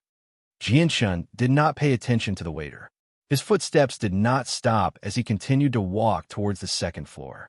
Just as Jianshan reached the door, he was blocked by the waiter. The waiter had a smile on his face as he politely said, "Young master, I am very sorry. Our Thousand Hands Workshop's second floor and above are only open to VIPs with purple gold cards. If young master wishes to go up to the second floor to look at the goods, please show your purple gold card." Jianshan flipped his palm, and a purple gold card appeared in his hand. He said, "Can I go up now?" Seeing the purple gold card, the waiter's smile became even more brilliant. He hurriedly said, "Young master, please, please. If we have offended you in any way, please forgive us. There are specialized people on the second floor to serve young master." After going up to the second floor, Jianshan did not look at anything else. His gaze was directly fixed on a huge piece of wood placed in the middle. It was a round piece of wood that was completely dark red with specks of golden light. It was 1 foot in diameter and 3 feet in height. It looked like a thick tree trunk. The tree trunk was curved and had an irregular shape. There were strange patterns carved all over it. One could faintly see that it was a dragon and a phoenix. The carvings were very lifelike, as if they were living creatures. Seeing the dragon and phoenix carvings, Jianshan's eyes flashed. This was because he could faintly feel that these carvings actually contained the truth of heaven and earth.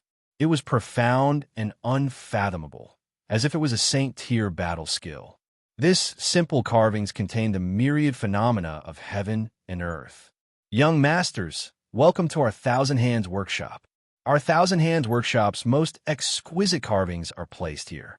I wonder if there are any items that you would like?" An old man in luxurious clothes welcomed them with a face full of smiles. His attitude was very cordial. Mingdong looked around in confusion. He asked in doubt, "Jianshan, what are you doing here? Everything here seems to be carved wood. It's very pretty, but you don't seem to be interested in it." Jianshan did not answer Mingdong. He slowly made his way to the dark red dragon phoenix wood that glowed with specks of golden light. He asked, "Shopkeeper, where did you get this wood?" The old man chuckled. "Young master, you sure have good eyesight. This piece of wood is the treasure of our Thousand Hands Workshop. It said that it came from a great place of despair on the Tian-Yuan continent, the scorching Sun Sea. It was refined by the most powerful flames in the world and has become as tough as steel long ago.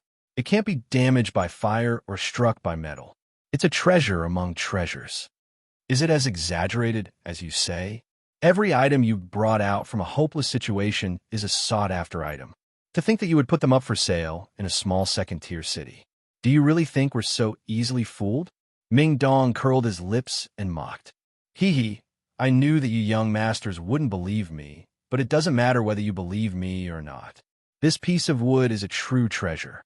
There is no doubt about that." The old man did not blush at all as he chuckled calmly.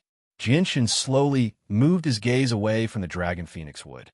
He slowly suppressed his surging emotions and said indifferently, "How much is this wood? Name a price." The shopkeeper's eyes lit up when he saw that Jianshan was interested in the wood. He said in a hurry, Young master, you really do have good eyesight. Even I am impressed. However, this wood is extraordinary. It's the treasure of our shop, so the price will be slightly higher. The shopkeeper did not explain the price. Instead, he raised his hand and extended 3 fingers. Ming Dong's eyes widened. Is it 300 purple coins? Isn't this piece of wood a little too expensive? The shopkeeper shook his head. Young master, take a closer look at the wood. There are naturally inscriptions on it. They can't have been carved by humans. Just this alone is worth far more than 300 purple coins. Are you saying that you want to sell it for 3,000 purple coins? This time, it was Tai Ta who spoke. His face was filled with disbelief. The shopkeeper shook his head again. No, it's 30,000 purple coins. What? 30,000 purple coins? Ming Dong was shocked. The high price had made him jump in fright. He cursed. You might as well go rob people. You're actually selling a piece of wood for 30,000 purple coins? I already find 300 purple coins expensive. Who would buy it at such a high price? Jianshun smiled. This piece of wood is indeed worth that price. Shopkeeper, I'll buy it. From Ziying's introduction, Jianshun had already learned that the dragon phoenix wood was a material used to forge the hilts of the azulate swords. It was extremely rare and precious, basically a priceless treasure. Selling it for 30,000 purple coins was far too cheap to Jianshun. Chapter 560. Seeing that Jianshun was actually willing to buy this ornamental item that was worth 30,000 purple coins, even the shopkeeper, who was used to seeing powerful people from all over the world, was clearly stunned. In the entire Fengyang city, there were quite a few people who could take out 30,000 purple coins, but the number of people who were willing to spend so much money to buy this piece of wood that could only be used as an ornamental item could be counted on one hand. At the very least, this piece of wood had been in his possession for many years now. During that time, there were quite a few people who were interested in this piece of wood, but without exception, these people were all scared away by the exorbitant price. 30,000 purple coins was not a small amount. This amount of money was enough to raise a group of strong men of sacrifice for the clan, which could be used to strengthen the clan's power. As a result, no one was willing to spend such a large amount of money to buy this piece of wood that was completely useless in their eyes. The shopkeeper looked at Jianshun in disbelief. With an excited tone, he asked, Young master, are you sure you want to buy this piece of wood? We'll sell this piece of wood for 30,000 purple coins. The shopkeeper was afraid that Jianshun had misheard the price, so he emphasized the words 30,000 purple coins. Jianshun directly took out a purple gold card from his space ring and said, Let's settle the bill. From now on, this piece of wood is mine. When Jianshun took out the purple gold card, the shopkeeper also noticed the ring on his finger. His eyes suddenly narrowed, and he cried out in disbelief, "A space ring." Suddenly, the shopkeeper's gaze towards Jianshun underwent a huge change. A space ring was an extremely expensive storage item on the Tianyuan continent. It was not as cheap as a space belt and was extremely rare. Normally, only people with extremely high statuses or extremely powerful abilities had the right to wear such a ring. At the very least, in a second-class city like Fengyang City, there were only 4 people who had the right to wear such a ring. Without exception, these 4 people all had extraordinary statuses. One of them was the mayor of Fengyang City, while the other 3 were the leaders of the 3 great clans. Previously, the shopkeeper had only thought of Jianshun as the young master of a wealthy family in Fengyang City. However, after seeing the space ring on Jianshun's finger, he completely overturned this thought. From the ring, the shopkeeper could already guess that this young man's identity was definitely not as simple as he thought. This was because a space ring proved one's identity much better than a purple gold card. Anyone who could wear a space ring could not be underestimated. For a moment, the shopkeeper's attitude towards Jianshun's group became extremely respectful. With a charming smile, he served them with a fawning expression. The 30,000 purple coins were quickly settled. The shopkeeper placed the purple gold card back in front of Jianshun and said with a charming smile, "Esteemed young master, this is your card. Please keep it well. This piece of wood now belongs to you, young master." Jianshan calmly accepted the purple gold card. With a wave of his hand, he put the 1-meter-tall piece of dragon phoenix wood into his space ring. Jianshan, you really spent 30,000 purple coins on this piece of wood. Tower stared at the scene with his mouth agape. His heart ached so much that he wanted to die. That was 30,000 purple coins. What a huge amount of wealth. He had actually used it to buy this useless piece of wood. With the dragon phoenix wood in hand, he had another set of materials for the azulite swords. He was also one step closer to forging the swords. This made Jianshan extremely happy. He gently smiled. This piece of wood is exactly what I need. Its value is beyond what you can imagine. It's worth this price. Jianshan spoke of the dragon phoenix wood's value without any hesitation. Now that the dragon phoenix wood was in his hands, there was no chance of anything going wrong. There was no need to worry about anyone trying to steal it. Esteemed young master, I can tell with a single glance that you are someone who knows the value of goods. I'm also very curious about the origins of this piece of wood. I wonder if young master can explain a thing or two to me. What is the use of this piece of wood? It will be good for me to broaden my horizons. The shopkeeper humbly asked for guidance. Jianshan chuckled. Shopkeeper, didn't you say before that this piece of wood was brought out from a great impasse? Since you already know, why bother asking? The shopkeeper immediately became speechless. Earlier, when he said that this piece of wood was obtained from a great secret realm, it was indeed fabricated out of thin air. He only wanted to increase the value of this piece of wood. However, he never thought that he would actually meet someone who knew the value of the wood today.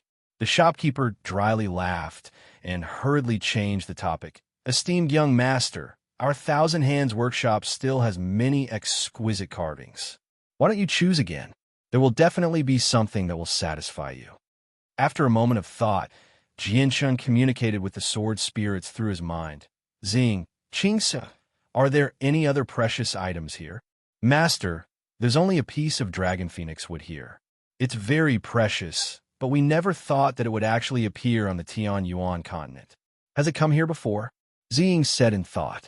Jianshan could not help but feel a little disappointed after learning that there were no other precious items here apart from the dragon phoenix wood. He soon lost interest in staying there. He ignored the shopkeeper's persuasion and left with Ming Dong and the others. Jianshan, I don't believe that you would spend such a high price on a piece of useless wood. Just what is so special about this piece of wood? Why can't I see anything special about it? Ming Dong eagerly asked as soon as they left the Thousand Hands workshop. Jianshan said this piece of wood is actually called dragon phoenix wood. I don't know its exact origins, but it's an extremely precious item. It's extremely helpful to me as well. It's one of the essential materials for forging weapons. What? Forging weapons? Ming Dong stared at Jianshan in surprise. He asked in confusion, Jianshan, what did you just say? Forging weapons? Don't tell me that with your strength, you still need these weapons made of materials? Yu and Taita also looked at Jianshan curiously when they heard that. Forging weapons was an extremely rare term on the Tianyuan continent.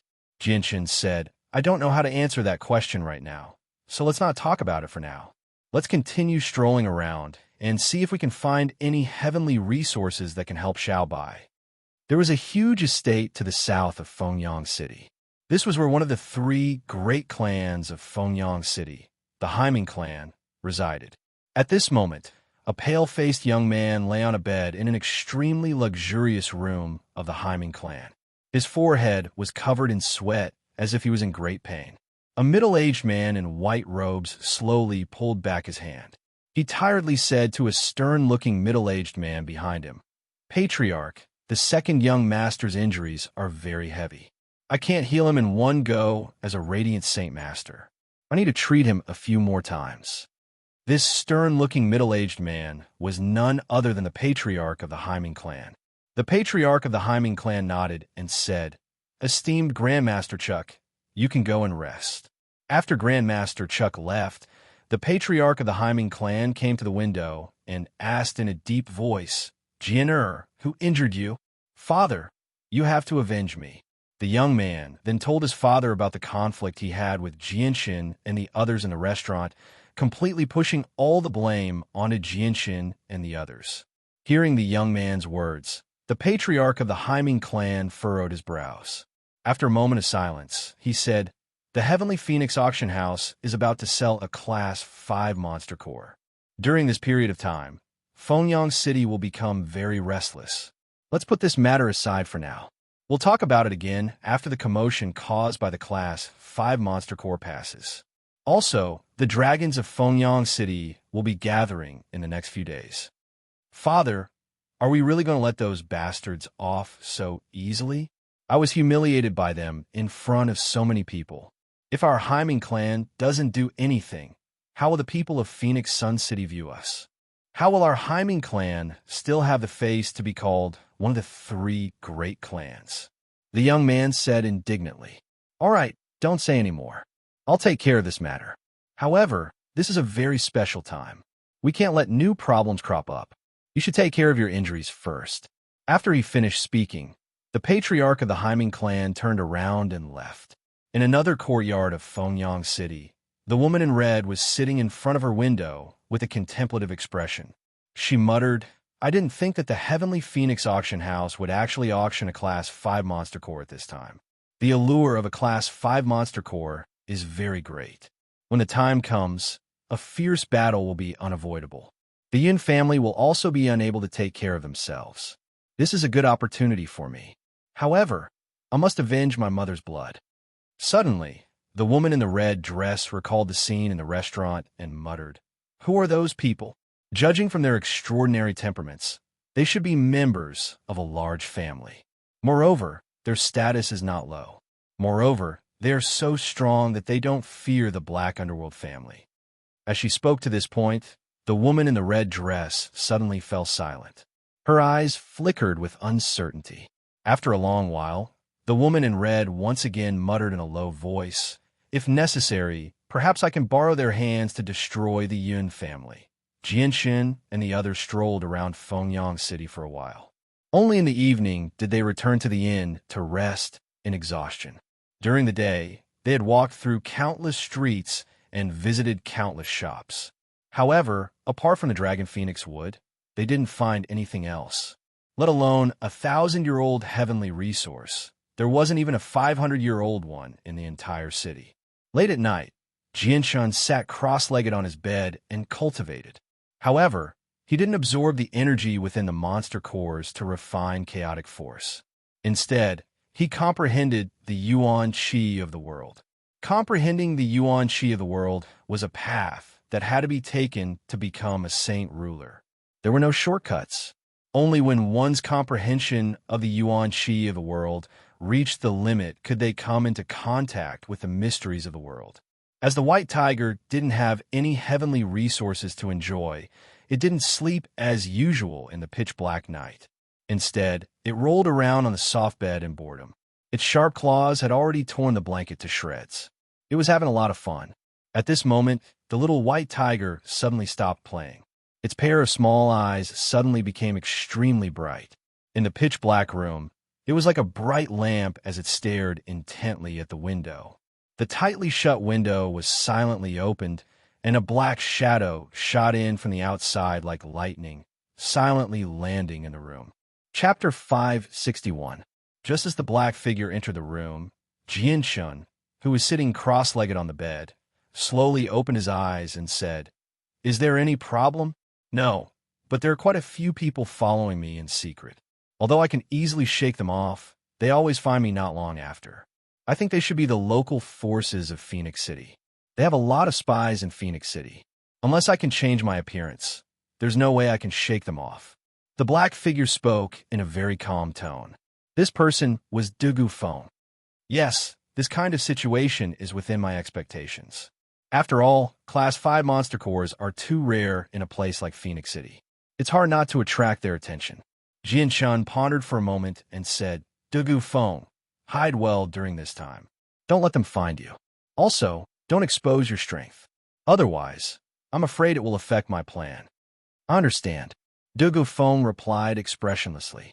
Although he was very puzzled as to why Jianshan wanted him to do this, he didn't ask. "Go. We'll meet up after the auction is over," Jianshan said. Dugu Feng nodded slightly. Without saying anything, He turned into a black figure and disappeared outside the window. He didn't make a single sound. Jianshun waved his hand lightly, and the wide, open window automatically closed. The news that the Heavenly Phoenix auction house was going to auction off 2 Class 5 monster cores spread like wildfire in all directions. The speed was so fast that it was shocking. Just as the news of the Class 5 monster cores spread out from the Heavenly Phoenix auction house, someone used a specialized flying monster beast to spread the news in all directions. In just a short 4 hours, all the major forces within a radius of 1,000 miles knew about it, causing a huge commotion. Class 5 monster cores usually only appeared in first-rate cities. Moreover, they were extremely rare items. This time, however, they actually appeared in a second-rate city. Moreover, 2 of them appeared at once. This caused everyone who heard the news to feel extremely shocked and incredulous. However, the leaders of all the forces immediately made emergency arrangements and brought the experts of their families to Phoenix City. Even though there were still a few days before the auction of the Class 5 monster core, they still looked impatient. On the second day after the news spread, some of the powers near Fengyang City rushed over on their magical beast mounts. Almost all of them brought over 100 people. As these people settled in Fengyang City, the local powers of Fengyang City also felt the pressure increase. The 3 great clans and the city lord's manor also joined forces, forming a deterrent force in an attempt to intimidate these powers. Although it was impossible for the 2 sides to engage in a fierce battle, at the very least, they had to let these foreign powers know who Fengyang City belonged to, so that they wouldn't dare to act too presumptuously in Fengyang City. With the arrival of these people, the Heavenly Phoenix auction house also became lively. Almost every day, people from various powers would come to inquire about the Class 5 monster core. On one hand, they wanted to confirm whether the auction of the Class 5 monster core was true. On the other hand, they wanted to find out the exact origins of the Class 5 monster core. Although the Heavenly Phoenix auction house did an extremely good job of keeping secrets, these foreign powers weren't simple. After spending some time, they roughly understood some information about the Class 5 monster core. As for Dugu Feng, who had come to sell the Class 5 monster core, the various powers slowly came to know about him. At this time, Dugu Feng was also targeted by these powers.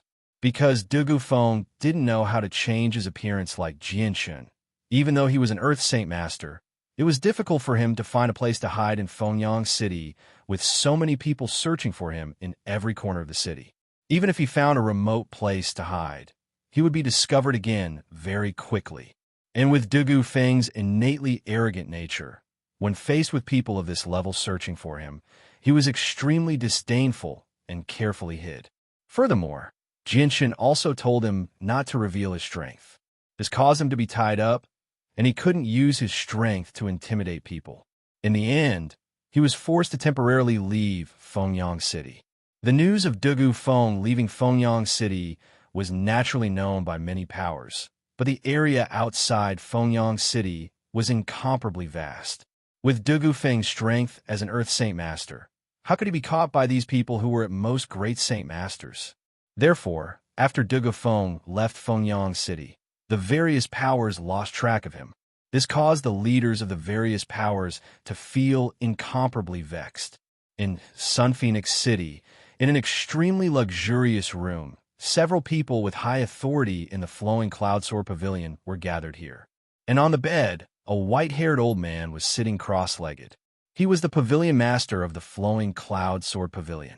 After he found out that the item being auctioned in Sun Phoenix City was a Class 5 demonic beast core and not a Class 5 demonic beast corpse, he immediately rushed over personally.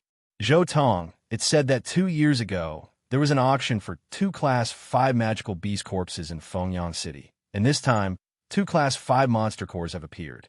Do you think that the person auctioning off the corpses and the person auctioning off the monster cores is the same person? The pavilion master looked at a middle-aged man standing beside him.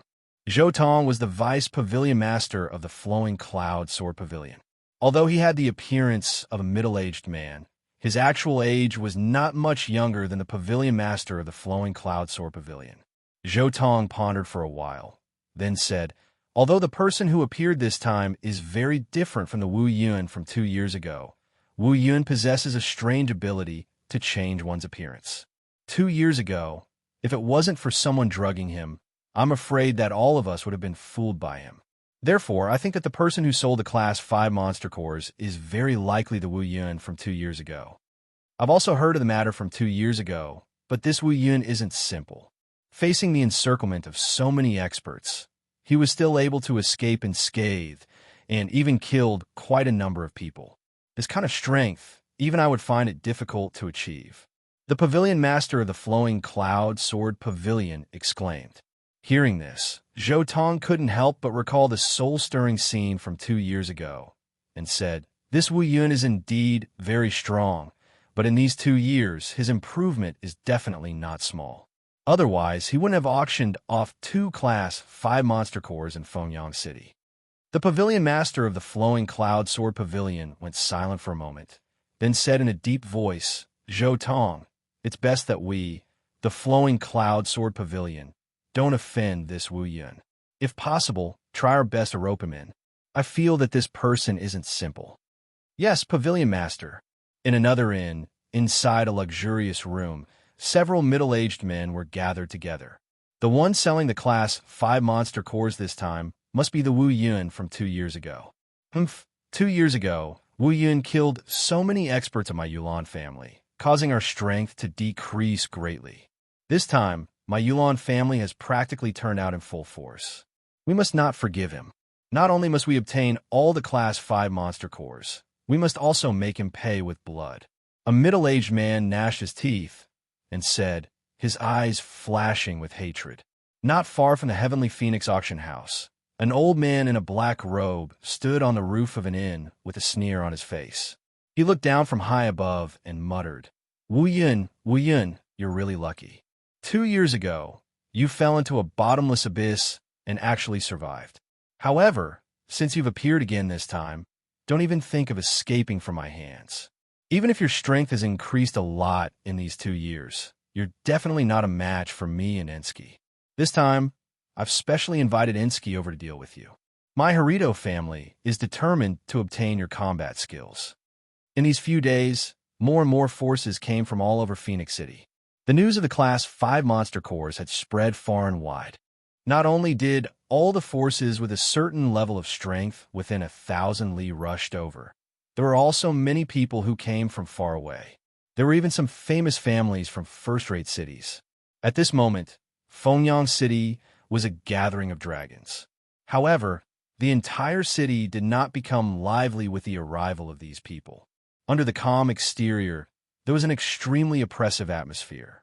Even the mercenaries and young masters of the various clans who were walking on the streets had restrained their temper. They no longer dared to be as unbridled as before. This was because they understood in their hearts that if they were to casually offend an ordinary person on the streets, they might have an extremely powerful background. They were not people they could afford to offend. After all, there was no lack of people who kept a low profile among the various forces. 7 days passed very quickly. On the day of the Heavenly Phoenix Auction House's official auction, all the forces hidden in various parts of Phoenix City emerged and gathered at the Heavenly Phoenix Auction House. Since the establishment of the Heavenly Phoenix Auction House, their appearance had ushered in a prehistoric peak. During these 7 days, Jianshin and the others passed by very peacefully. The Hyman clan was busy dealing with the situation in Phoenix City, so they did not have the heart to pay attention to them. Therefore, when Jianshin and the others went out on the streets, they were not followed by anyone. Outside the Heavenly Phoenix Auction House's main entrance, many influential figures had gathered. They walked in through the auction house's main entrance. However, Jianshin and the others did not enter through the main entrance. Instead, they went through a VIP passageway and directly entered a VIP private room. This VIP private room was something that Jianshin had bought from the Heavenly Phoenix Auction House a few days ago at an exorbitant price. Jianshin and the others were bored as they sat in the VIP private room and chatted. After waiting for a full 2 hours, the auction officially began. This auction was highly valued by the Heavenly Phoenix Auction House, so the Heavenly Phoenix Auction House's supervisor, Miss Urian, personally presided over it. Chapter 562. At this moment, the Heavenly Phoenix Auction House's hall, which had been expanded by several times, was packed with people. There were over 10,000 people in the hall. The commotion caused by the Heavenly Phoenix Auction House's Magic Beast Corpse was indeed huge. This time, even if the Heavenly Phoenix Auction House didn't charge the auction fee, they would still be able to make a huge profit from the entrance fee. However, this wasn't the most important thing. The most important thing was that after experiencing this auction, the Heavenly Phoenix Auction House's fame was something that couldn't be measured with money. Auctioning 2 Magic Beast cores at once was something that was hard to come by even in the large auction houses of first-grade cities. However, the Heavenly Phoenix Auction House had done it. After experiencing this event, although the Heavenly Phoenix Auction House was still far from becoming the #1 auction house in the Blue Wind Kingdom, it was still a lot stronger than before. Over 10,000 people crowded the large auction house to the point that there wasn't a single empty space. As far as the eye could see, one could only see a dense crowd of people. At this moment, the entire auction house was silent. Everyone stood on their tiptoes with their eyes wide open, trying their best to look forward. They all wanted to see the appearance of the Magic Beast cores. Magic Beast cores were extremely precious, but they were all in the hands of powerful forces. It wasn't something that ordinary people could get their hands on. Moreover, this was the first time a Magic Beast core had appeared in the Phoenix Sun City. This made many people who had never seen a Magic Beast core before extremely curious. They all wanted to see the appearance of a Magic Beast core. This time, although over 10,000 people had paid an expensive entrance fee to participate in the Heavenly Phoenix Auction House, not all of them had come to buy a Magic Beast core. Most of them only wanted to see the appearance of a Magic Beast core because they knew how precious a Magic Beast core was. If they didn't have a powerful background, they wouldn't be able to participate in the competition for a Magic Beast core. Otherwise, even if you could buy a Magic Beast core, you wouldn't have enough power to protect it. Manager Urian, who was hosting this auction, swept her gaze over the crowd and said with a smile, "This little girl is the manager of the Heavenly Phoenix Auction House, Urian. Here, on behalf of the Heavenly Phoenix Auction House, I welcome all the guests from all over the world to participate in our Heavenly Phoenix Auction House's unprecedented auction event." Urian stood on the platform and made some introductory remarks before turning to a middle-aged man beside her and said, "Please allow me to introduce this guest to you. Due to the fact that Class 5 monster cores are far too important, in order to protect them from being stolen by someone with ill intentions, the Heavenly Phoenix Auction House asked for help from the City Lord's estate. We invited an Earth Saint Master expert to guard these 2 precious Class 5 monster cores, and this Earth Saint Master expert is the guest standing beside me, the esteemed Mr. Buchan." Urian's actions were only meant to intimidate some of the people present and dispel the evil thoughts in their hearts. As soon as they heard that the middle-aged man standing beside Urian was actually an Earth Saint Master, many people's gazes immediately gathered on Buchan. Their gazes were filled with unconcealable envy.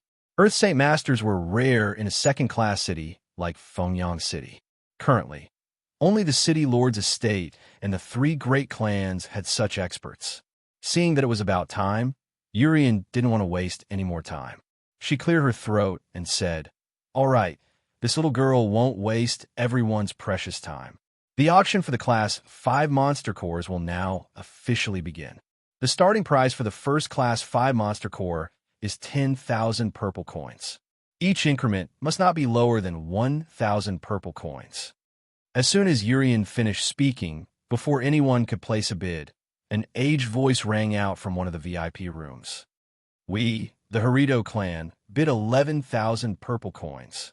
This Class 5 monster core will be ours first. After we obtain the first Class 5 monster core, the Harito clan will no longer participate in the bidding for the second Class 5 monster core. I hope everyone can give the Harito clan some face." As the aged voice rang out, the atmosphere of the auction instantly became extremely strange. Everyone's gazes gathered on the VIP room where the voice had come from. Many people's eyebrows were already deeply furrowed. The various organizations that were originally prepared to bid all shut their mouths. Their faces were filled with helplessness. Urian frowned slightly as well. She glanced at the Harito clan's VIP room with great displeasure. Class 5 monster cores were not cheap on the Tianyuan continent. Yet the Harito clan had actually threatened the various organizations to not bid against them. They wanted to purchase a Class 5 monster core for 11,000 purple coins. This was too much, and it made Urian very angry. In one of the VIP rooms, a young man said with an indignant expression, "This Harlador clan is too much, aren't they? They actually want to buy some Class 5 monster cores for 11,000 purple gold. Humph. To think that the Harlador clan can't even take out such a small amount of money, despite being a prestigious family." A middle-aged man sitting beside the young man sighed and said, "Although the Harito clan keeps a low profile, their strength is too great. No one dares to offend them. Now that the Harito clan has said so much, it seems that this Class 5 monster core will be sold for the lowest price in history. The Harito clan has really gotten a bargain. A Class 5 monster core costs at least 100,000 purple coins on the market, and it's a price that has no supply." In another private room, there were a total of more than 10 people of different ages gathered here. If someone who had some understanding of Phoenix Sun City saw them, they would probably be so shocked that their mouths would drop open. This was because these people represented the 4 strongest forces in Phoenix Sun City. They were the City Lord's mansion and the 3 great clans. Moreover, even the City Lord of Phoenix Sun City and the heads of the 3 great clans were here. This time, in order to successfully obtain the Class 5 monster core, the 4 most powerful organizations in Fengyang City had already joined forces.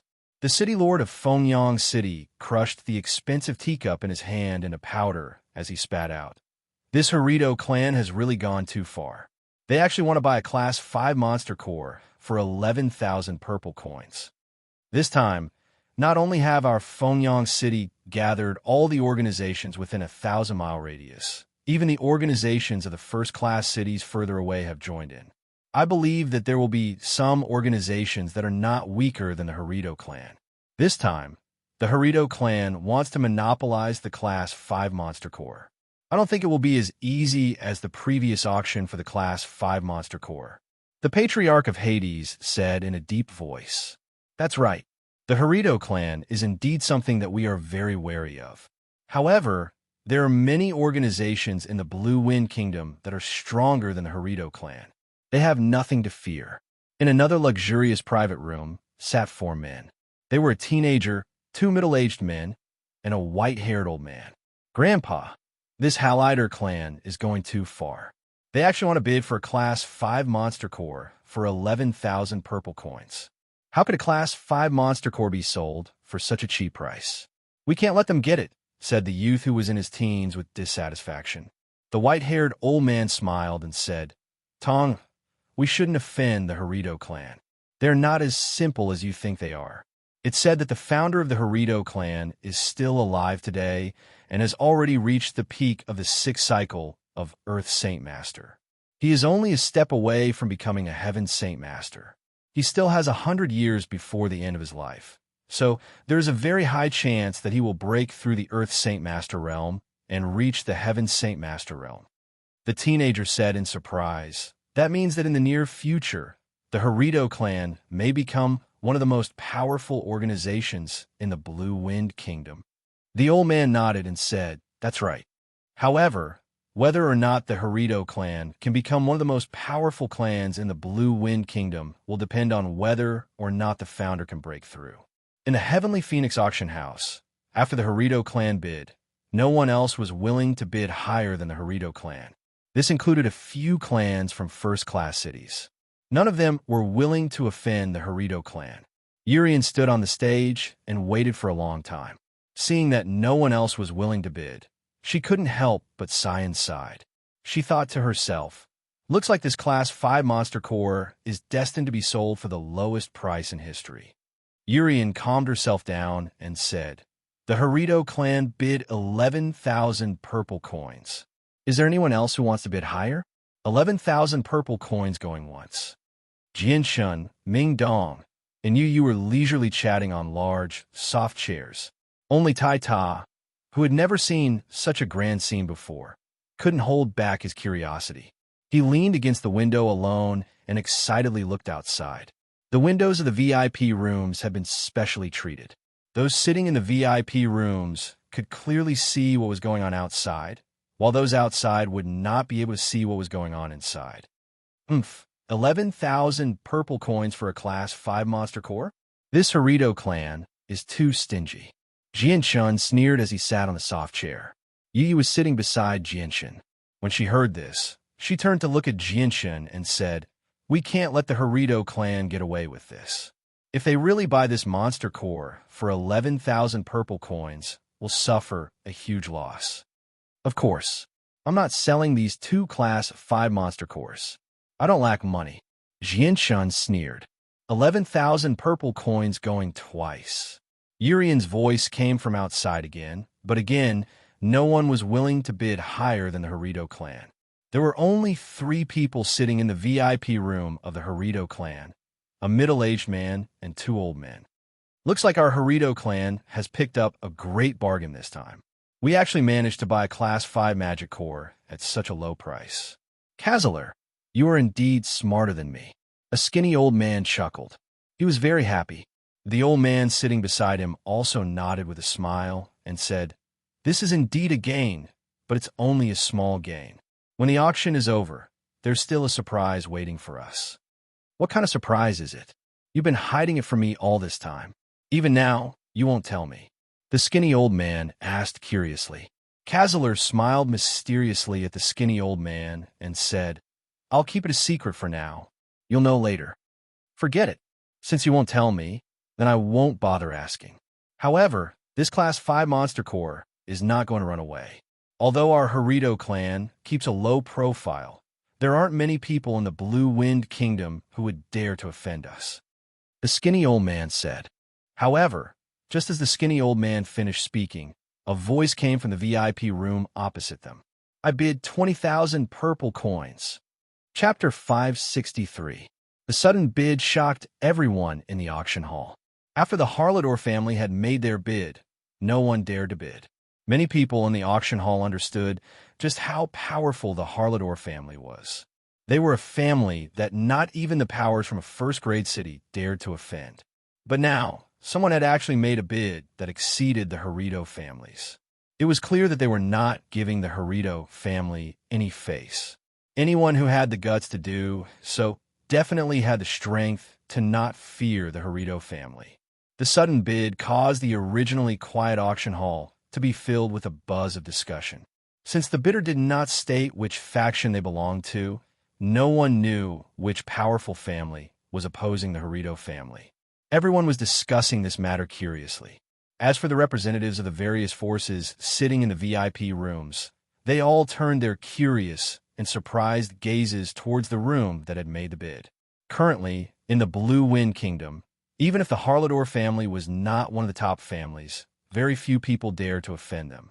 They were also curious about this mysterious person who openly went against the Harlador family, and they wondered what kind of powerful force this person was.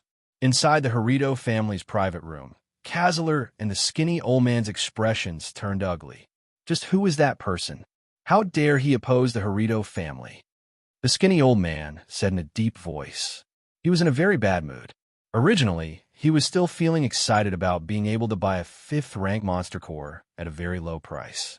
However, he did not expect that when he was about to succeed, someone would actually interfere. Kazaler quickly calmed down and said with an indifferent smile, "Ensky, you shouldn't be so impatient.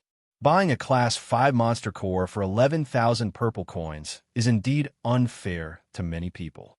Perhaps some people just want my Harlador family to pay a little more." Hearing this, the skinny old man called Ensky felt that it was reasonable. He laughed dryly and said, "That's right. Buying a Class 5 monster core for 11,000 purple coins is really too unkind.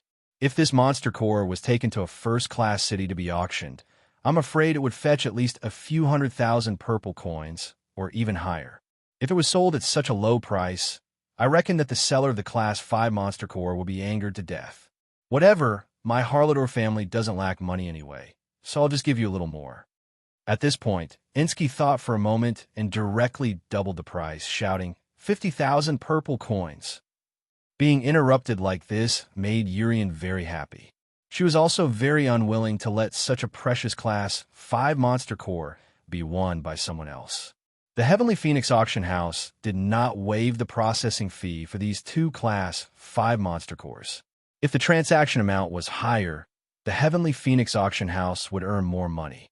Although the entrance fee and reputation from the auction of these two Class 5 monster cores was enough to make the Heavenly Phoenix Auction House a lot of money, no one would complain about having too much money in their pockets. Urian looked gratefully at the VIP room that had bid 20,000 purple coins. Although it was only an increase of 40,000 purple coins, it was still much better than 10,000 purple coins. The Harito family has offered 50,000 purple gold. Is there anyone willing to offer a higher price? Urian shouted at the top of her lungs. Her gaze was fixed on the VIP room that dared to oppose the Harito family. Her eyes were filled with anticipation. In the entire auction house, it was likely that only the person in that room dared to compete with the Harito family. 60,000 purple coins. This didn't disappoint Urian. That private room raised the price by another 10,000 purple gold, which increased the price of the Grade 5 Magic Core by several folds. 60,000 purple coins. Is there anyone who wants to bid higher? Urian shouted excitedly, announcing this to the entire auction house. Now, the gazes of the tens of thousands of people in the auction house were all focused on the VIP room that dared to compete with the Harito family. Everyone was very curious about the identity of the person in that VIP room. Insky and Kazler frowned again. They had just bid 50,000 purple coins, and the other party had already raised the price to 60,000 purple coins. Furthermore, the calmness in the other party's voice made them feel a sense of foreboding. After a moment of silence, Insky raised the price again. 80,000 purple coins. However, just as Insky's voice fell, the other party raised the price even higher. 100,000 purple coins. 100,000 purple coins. 100,000 purple coins. Is there anyone who wants to bid higher? All of a sudden, Urian became very excited. She no longer had that gloomy look on her face. Compared to before, the price had increased by several times. In the VIP room of the Harito family, Insky and Kazler's expressions had already become somewhat gloomy. It seems that things are not as simple as I thought. This person must be purposely going against our Harito family, Kazler said in a low voice. Insky did not say anything. After a cold snort, he raised the price again. 110,000 purple coins. This price was already beyond their budget, but if they could buy a Class 5 monster core, it would not be a loss. 120,000 purple coins. The person in the opposite VIP room raised the price again. 130,000 purple coins. Insky said with a gloomy face. 140,000 purple coins. However, the person in the opposite VIP room did not even have the time to consider before raising the price even higher than Insky's. Insk clenched his fists so tightly that cracking sounds could be heard. He was truly enraged, and there was an undisguised, murderous intent in his eyes. Just who is this person? He dares to go against our Harito family, Insky said with a gloomy face. Kazler's gaze also became incomparably cold. He snorted and said, Our Harito family does not lack money. Since he wants to fight, then let's fight. 150,000 purple coins. 160,000 purple coins. 170,000 purple coins. 180,000 purple coins. Following that, the two parties engaged in a fierce battle within the Heavenly Phoenix Auction House. Every bid was no lower than 10,000 purple coins.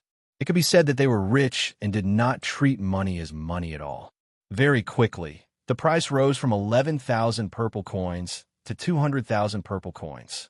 Even Urian, who was hosting the auction, was overjoyed. She was extremely grateful to the mysterious person in the VIP room.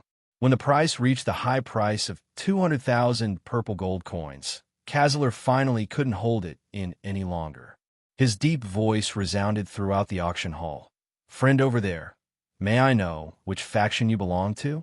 Why are you making things difficult for my Harlador family? Why are you being so aggressive?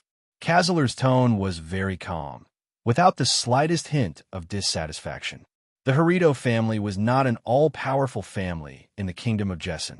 Before he had investigated the other party's background, he did not dare to speak too harshly, lest he offend someone powerful.